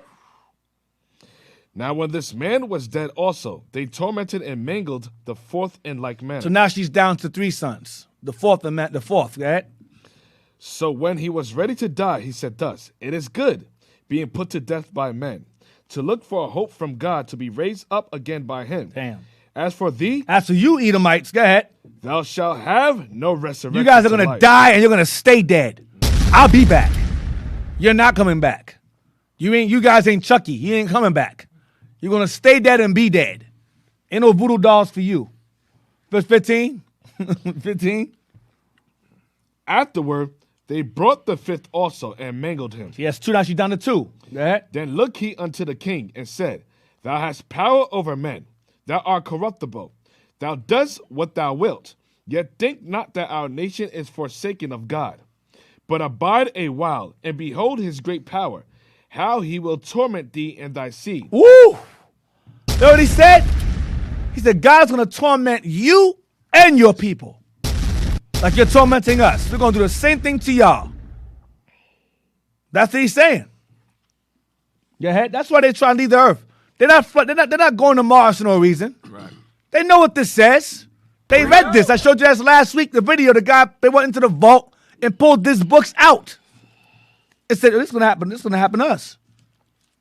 We're going to do it to them. They're going to lose limbs. You're going to heat some cauldrons up too. That's right. We're going to do some scalping too. We're going to have fun with you nations. We're going to have some fun with y'all. Give you some plastic rice that you've been giving us. We're going to have some fun with y'all. Cut the eyelids. And Cut them eyelids out so you can stare at the sun. We're going to have fun with you. Meditate on terror. Assuming you have fun with us, we're going to have fun with you. Verse 18. You're going to get double. Yeah. After him also they brought the 6, who being ready to die Now said, she's down to 1. Be not deceived without cause, for we suffer these things for ourselves. Damn. Having sinned against our God. Therefore marvelous things are done unto us. Yeah, you understand what he just said. This is heavy verse. Read it one more time. Whew. For we there's something there, yep. For we suffer these things for ourselves, having sinned against God. Stop. Why is that part important heavy? These guys weren't sinners. They were righteous. They were raised the right way. But for the sake of their people, they're dying. It said, we sinned too then. They weren't individuals. They said, listen, we're dying because of our brothers sinned. As a nation. It is as a nation. We get punished as a nation, not as individuals. When one messes up, the Most High going to punish all y'all at one time. These guys are not selfish to say, why am I dying for? I didn't do this. Why am I dying for? He said, now we all sinned. Read again. Be not deceived without cause, for we suffer these things for ourselves, having sinned against our God. Therefore, marvelous things are done unto us. That's happened to us in slavery. Then you watch the movie Mandingo, he pushed him into a hot pot too full of water. Same thing, doing the same exact thing to us. Go ahead. But think not thou, that takest in hand to strive against God, that thou shalt escape unpunished. You're doing this to us right now, but don't think for 1 second you're going to get away with it. You're not going to get away with this stuff. You or your seed. Go ahead. But the mother was marvelous above all. But the mother was marvelous above all the sons that she raised on her own. Go ahead. And worthy of honorable memory. And she is worthy of honorable memory. See, sisters, you get credit too. You're not forgotten. You're not unimportant. Go ahead. For when she saw her 7 sons slain within the space of 1 day. She watched all her 7 sons killed in front of her, tortured, mutilated in front of her within 1 day. Lord, she brought them into the world, watched their eyes open, and she watched them leave the world, their eyes being closed. No husband present, no man there, all by herself. Watch this. She bare it with a good courage, because of the hope that she had in the Lord. Yeah, she exhorted every one of them in her own language, filled with a courageous spirit. She was filled with courageous spirits. Watch this. And stirred up her womanish thoughts with a manly stomach. She stirred up her womanish thoughts with a manly stomach. I mean, she had bigger balls than some of you men on here online. Damn. And Deacon, she was able to suppress her emotions. Yeah, she was able to suppress her emotions. Exactly. That's exactly what that means. And then what that's showing you also is when she raised her children, you see how each one of the sons, they didn't scream or cry. They say, take my hands. It's like they're already prepped from youth to die. So that's almost the same sense. When we grow, like I said, we kind of feed our children with a fairy tale life. Oh, everything's going to be all right. No, you got to speak the truth to your kids. You got to prepare them just like we tell our kids, oh, Santa Claus is real. Right. You destroy them when they get older. Yep. So when they find out the truth, it destroys them, the reality. So our kids, we got to prepare everybody. Everybody mentally, psychologically got to prepare themselves to what's to come. So when it does come, you take it manfully and courageously. Oh, you want that too? You want to kill me? Just like Paul. I'm willing to die for Christ and the laws of God. So we got to have the same mindset. We got to start preparing now and preparing our family. This is what's going to happen to us in the future. This is the gospel of Christ. You have it on? Verse, where am I? 22. Verse 22. I cannot tell how you came into my womb. Right? No one can tell. It's called the miracle of childbirth. She said, I do not know how you entered into my womb. Well, she knows, but she doesn't understand how it works, she's saying. Go ahead. For I neither gave you breath nor life. Right. Neither was it I that formed the members of every one of you. Right, go ahead. But doubtless the creator of the world, who formed the generation of man, and found out the beginning of all things, will also of his own mercy give you breath and life again. We'll be back again. Go ahead. As ye now regard not your own selves for his law's sake. Because they're sealed now. Go ahead. Now Antiochus, thinking himself despised, and suspecting it to be a reproachful speech. So she's speaking these words to him in Hebrew. So he doesn't understand Hebrew. So he's thinking she's speaking disrespectfully towards him in her language. Go ahead. Sorry. Verse 23. Verse 24. Verse 24.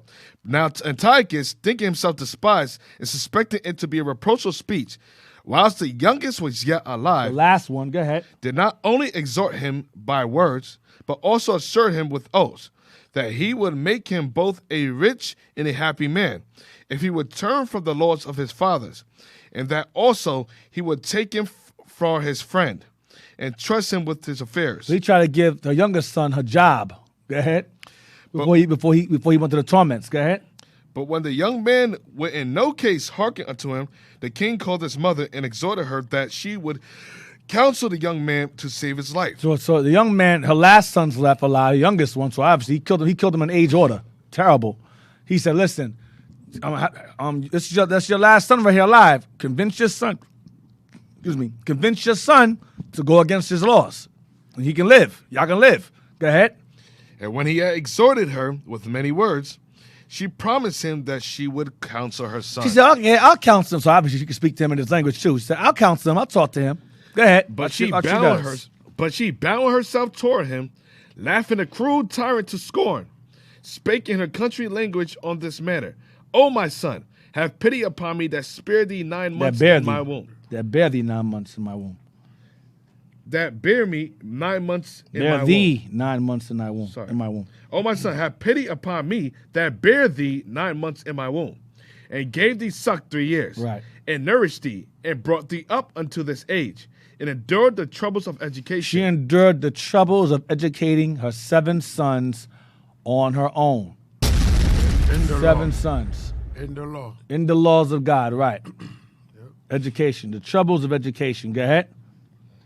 I beseech thee, my son, look upon the heaven and the earth, and all that is therein, and consider that God made them of things that were not, and so was mankind made likewise. Mm-hmm. Fear not this tormentor, but, being worthy of thy brethren, take thy death, that I may receive thee again in mercy with thy brethren. Did she say that I may what? That I may see thee again. That I may receive thee again in mercy with thy brethren. Meaning what? She understood, the Lord revealed to her that she was going to get, not only would she come back, but she'd get all them 7 sons back too. They're all going to be reunited again in another life. That's what she's saying. I'm going to get you guys back again. That's what she's saying to them. It's like the movie Infinite. Remember, it said, "I'll see you again"? Infinite, right. Infinite, yes. The movie Infinite, it said, "I shall see you again." Yep. Go ahead. The quiet, yeah. No. Okay. Fear not this tormentor, but being worthy of thy brethren, take thy death, that I may receive thee again in mercy with thy brethren. Go ahead. While she was yet speaking these words, the young man said, "Whom wait ye for?" What you waiting for? Go ahead. I will not obey the king's commandment, but I will obey the commandment of the law that was given unto our fathers by Moses. Go ahead. And thou, that has been the author of all mischief against the Hebrews, shall not escape the hands of God. Come on. For we suffer because of our sins. We suffer because of our sins. We suffer because of our sins. Go ahead. And though the living Lord be angry with us a little while for our chastening and correction, yet shall he be at one again with his servants. But thou, O godless man, and of all other most wicked. Thou, O godless man. Thou, O godless man. Bastard. You ain't got no God. Go ahead. And of all other most wicked. All other most wicked. Go ahead. Be not lifted up without a cause, nor puffed up with uncertain hopes. Lift up thy hand against the servants of God, for thou hast not yet escaped the judgment of Almighty God, who seeth all things. Come on. For our brethren, who now have suffered a short pain, are dead under God's covenant of everlasting life. But thou, through the judgment of God, shalt receive thy punishment for thy pride. But I, as my brethren, offer up my body and life for the laws of our fathers, beseeching God that he would speedily be merciful unto our nation, and that thou be by torments and plagues mayest confess that he alone is God. And that in me and in my brethren the wrath of the Almighty, which is justly brought upon all our nation, may cease. Wow, which is justly brought upon all our nation may cease. Go ahead. Then the king, being in a rage, handled him worse than all the rest. Wow. And took it grievously that he was mocked. So this man died undefiled, and put his whole trust in the Lord. Last of all, after the sons, the mother died. Let this be enough now to have spoken concerning the idolatrous feast and extreme tortures. These things took place during feast days, the torturing, the punishment of criminals, or I guess those who went against Greek law. They tortured us during their festivals. All right? We said extreme tortures. Extreme tortures during festivals. I mean, we read earlier, I think it was Eleazar said wicked feast. But to look at it though, that, you know, you're cutting somebody's limbs, man, limbs by limbs, then fry them on the, and it took the whole day. You just stood there and watched that. That's, man. That D, is can I extreme put torture. one scripture real quick? Yeah, sure. I'm trying to find wicked feast. You could read 1 Maccabee, that's chapter 2, 19 to 22. So the scripture says what was written aforetime was written for our learning. And what the mother was teaching these kids was written before that incident. 1 Maccabees chapter 2, get straight to the point. Yeah, we could read 19 to 22. 1 Maccabees chapter 2, verse 19. Bring it out. Then Mattathias answered and spake with a loud voice, though all the nations that are under the king's dominion obey him, and fall away every one from the religion of their fathers, and give consent to his commandments. Yet will I and my sons and my brethren walk in the covenant of our fathers. God forbid that we should forsake the law and the ordinances. And that's what the mother taught the 7 sons. They forbid that thing. Go ahead. We will not hearken to the king's words, to go from our religion, either on the right hand or the left. Now when he had left speaking these words, there came one of the Jews in the sight of all to sacrifice on the altar which was at Modin, according to the king's commandment. Right. So that 19 to 22 shows you that that was the thing that mother learned and taught her kids, and they died honorably. But you always have Jake that hear these words and still, sell their souls. Right. They still sell their souls. Right. The wicked feast is in 2 Maccabees 6:21. When they killed Eleazar, was during a wicked feast. In 6:21 it says, but they that had the charge of that wicked feast. So the tortures took place on that wicked feast. I'm reading the comments that some of y'all trying to be deep, man. Don't be that deep when they're in the class. So that was Spirit upon the waters. Is Eleazar Moses' son? Yes. Eleazar was Moses' son. Not the Eleazar that got killed here. This is hundreds of years later. So that was a feast for them, just like when they used to lynch us. Used to Right, there was a feast day, they had a picnic. Right, pick as in pick a nigga. Hey, it shows you the same spirit that was in Haiti. You see? Wasn't it the Levites, the ones that revolted first on the island of Haiti? Out of all the tribes. It's the same thing that happened back there and then. Yeah. It was the Levites that revolted back then. It's the same thing on the islands of Haiti. I see where you're going, Cap. You see where I'm going? It's the same parallel. I see it, Cap. It's the same thing that Brothers happened. already, you know what I mean? No, you're I see where you're laughing going. because, What? I'm just showing the parallels between the two. Well, The same I'm thing. shocked to hell. Okay. I'm not going to sugarcoat it. I was just waiting for another insult. I thought that's what it was too. I'll keep No, but it 100. If you see the parallel history, the same Speak your people truth, that Cap. were the ones that was the first to rise up against Yo, the get that music. That music. He finally said Come something. on, man. Come on, man. Where you Oh, at, man? Yeah, go ahead. Say that again, Kai.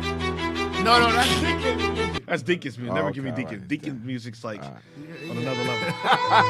Yeah, Cap. Oh, There you go, my Cap. There you go. All right, whatever, guys. Moments past now. So, oh gosh. Turn it off. Cut it. Yeah. So pretty much, like I was saying, you can see there's two parallels between the history. Levi, like I said, during the time of the Maccabees, was the first to rise up against the Greeks, Antiochus, Epiphanes, and like I said, the other Greek rulers. It's just like I said, during the time of Toussaint Overture. Yep. Wait, you could say it better than me. Toussaint Louverture. Yeah. He put the spirit on those men to rise against the oppressors. Right, the French. Just like Mattathias did in the Maccabees. Same thing that happened, and guess what? It influenced the other tribes to go join him and fight against the Greek along with them, just like during that time.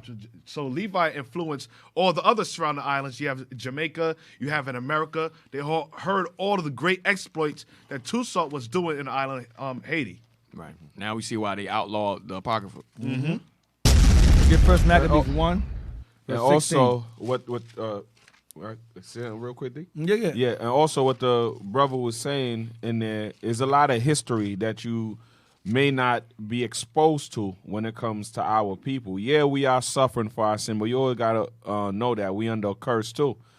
And if you don't elevate your mind to know who you are, you're going to be offended by certain things. You know what I'm saying? So knowing this history, you have a lot to be proud of. You know what I mean? You have a lot to be proud of. It's a condition. We understand it's a condition that we in, but the Bible is the real key, you know what I mean, to bring your worth out. That's right. All praises. I'm going to need some music for that. Oh, my gosh. First Maccabees 16. I feel like this is like a Levi therapeutic corner right now. You know, like we need touching those. We need those here and there, Cap. You know what I mean? I'll encourage you guys a little. I'll give you a little here and there. Esteem one another, Cap. Yeah, I understand. Man. It's a whole year of abuse, so one segment. All right. First Maccabees 1:16. Come on. Oh, man. First Maccabees chapter 1, verse 16. We love you, Cap. Now when the kingdom was established before Antiochus, he thought to reign over Egypt, that he might have the dominion of two realms. Wherefore he entered into Egypt with a great multitude, with chariots and elephants and horsemen, and a great navy, and made war against Ptolemy, king of Egypt. But Ptolemy was afraid of him, and fled. Many were wounded to death. Right, that Ptolemy is referring to Ptolemy the 6th Philometer. That's the one that was afraid of him. Go ahead. Thus they got the strong cities in the land of Egypt, and he took the spoils thereof. And after that Antiochus had smitten Egypt, he returned again in the 143rd year, and went up against Israel and Jerusalem with a great multitude. Right. And entered proudly into the sanctuary. But they're earlier. That's the second Maccabees, and Menelaus was the one that welcomed them in there. And had Israel not been messing up, he would have got his behind beat like Heliodorus got beat up. It's reading the same thing here. It's the same account, just less detail. Go ahead. And took away the golden altar, and the candlestick of light, and all the vessels thereof. Wait. What verse was that? That was verse 21. No, stop there. Go to that was Second Maccabees 5, verse 16 and 21. We read that earlier. That's in reference to that. Read on. We'll read down. What do you want me to keep going? Yeah, keep going. And the table of the shewbread, and the pouring vessels, and the vials, and the censers of gold, and the veil, and the crowns, and the golden ornaments that were before the temple, all which he pulled off. He took also the silver and gold, and the precious vessels. Also he took the hidden treasures which he found. And when he had taken all away, he went into his own land, having made a great massacre, and spoken very proudly. Therefore there was great mourning in Israel, in every place where they were. So that the great massacre was Second Maccabees 5, when he massacred on people. Thousands of us. That's what it's referring to. Go ahead. Back in Second Maccabees. Go ahead. So that the princes and elders mourned. The virgins and young men were made feeble, and the beauty of women was changed. Every bridegroom took up lamentation, and she that sat in a marriage chamber was in heaviness. Because they lost their spouse. They were killed or sold off. Go ahead. The land also was moved for their habitats thereof, And all the house of Jacob was covered with confusion. Mm-hmm.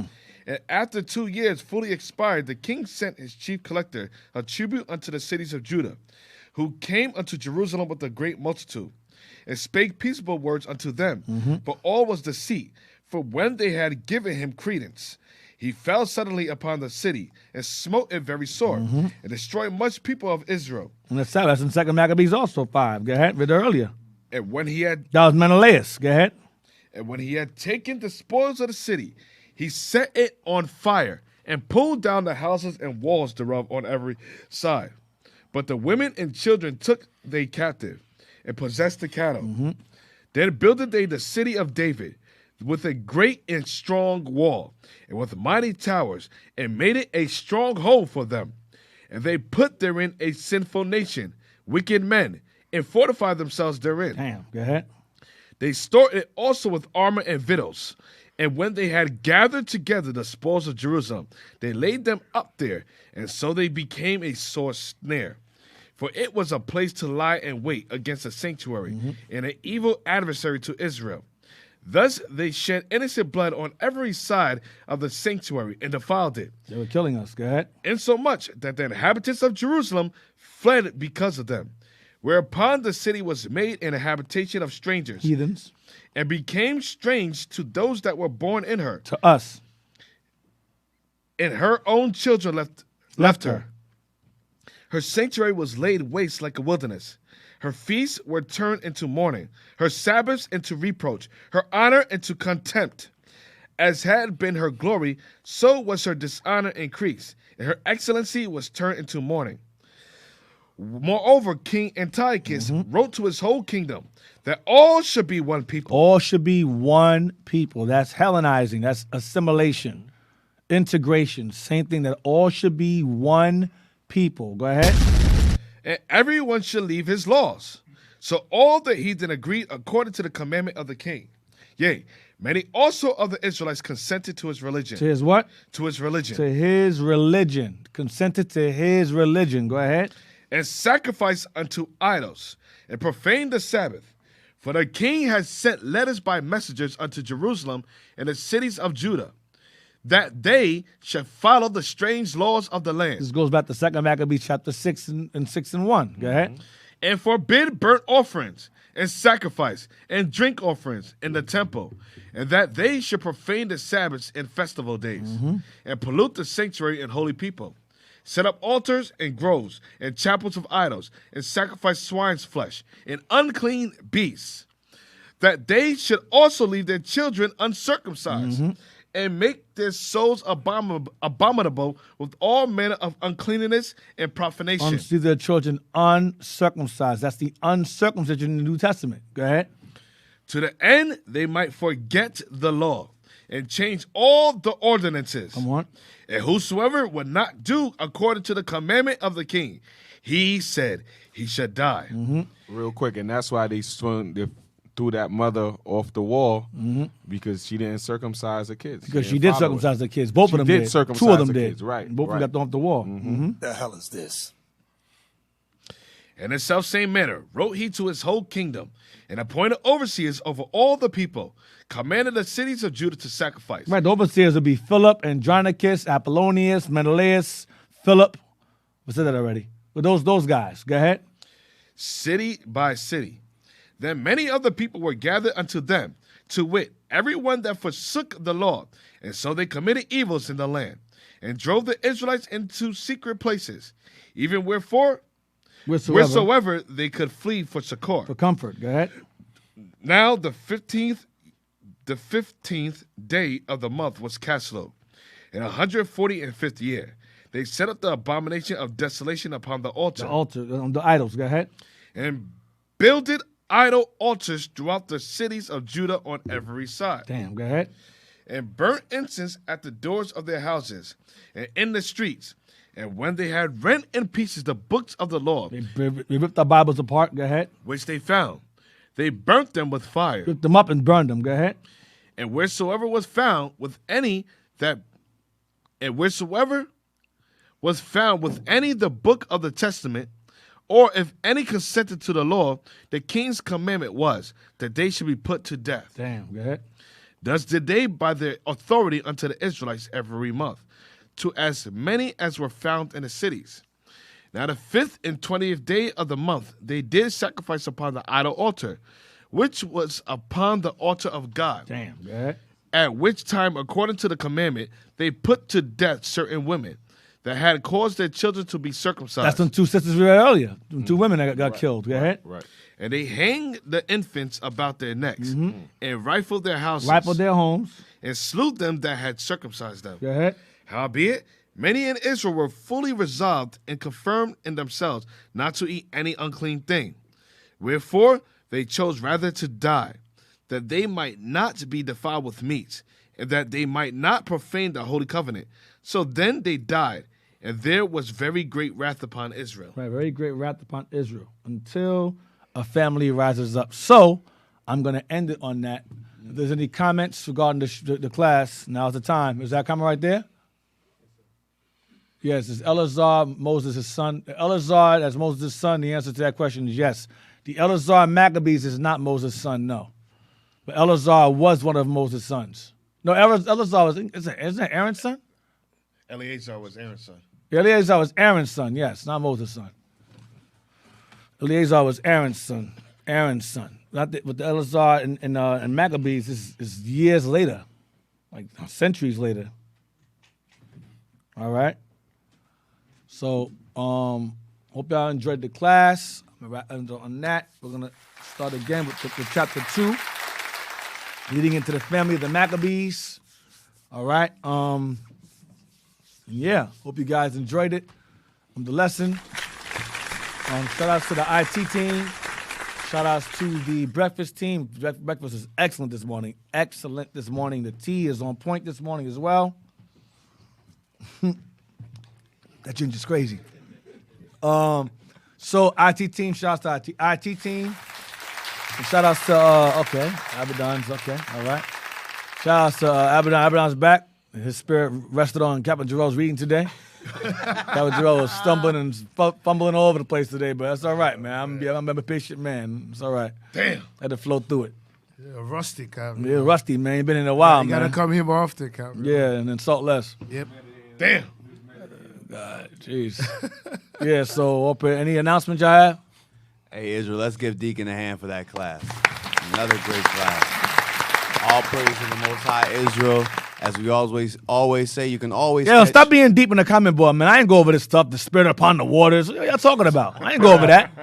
Stop being black. Stop. Yo, where did you mention? You ain't never mentioned anything like spirit that. Spirit upon the waters. What the hell are you talking about? I ain't go over that. Somebody in their own spirit. Someone in their own spirit in the class, man.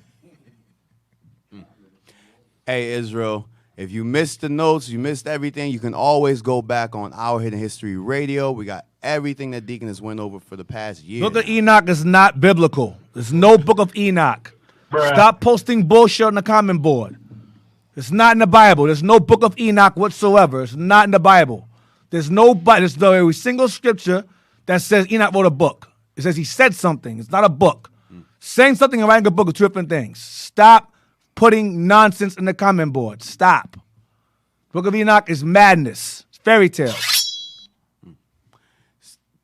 Pay attention to the class. Brothers, keep listening. That Book of Enoch is nothing more than Marvel comics with a biblical name on the front of the cover. That's all it is. Planets, angels turn to planets. It's fairy tales. Mermaids, pirates to the Caribbean, elves, Ninja Turtles. Stop. It's not in the Bible. Stop it. Israel, pay attention to the class. Like we say, you can always go back to Our History Radio and catch what Deacon went over, all right? Follow along. Take notes, all right?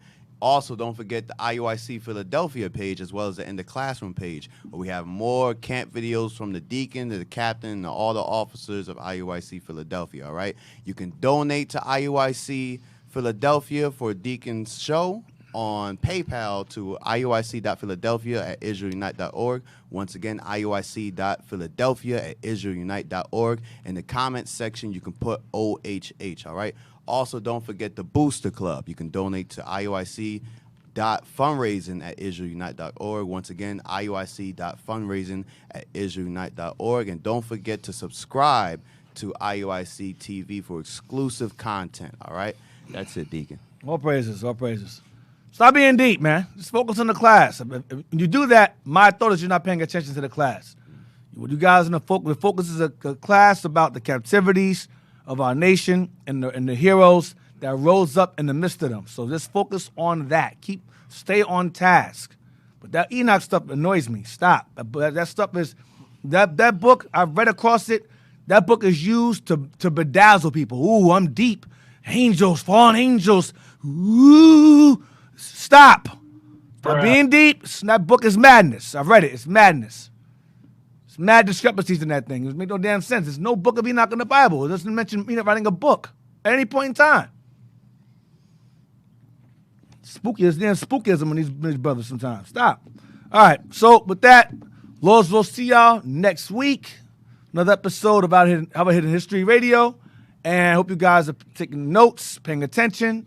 We're going to continue next week. Shalom. Damn that ginger, man. Shalom, Most High, and Christ bless. Shalom, Most High. Most High and Christ bless. See y'all next.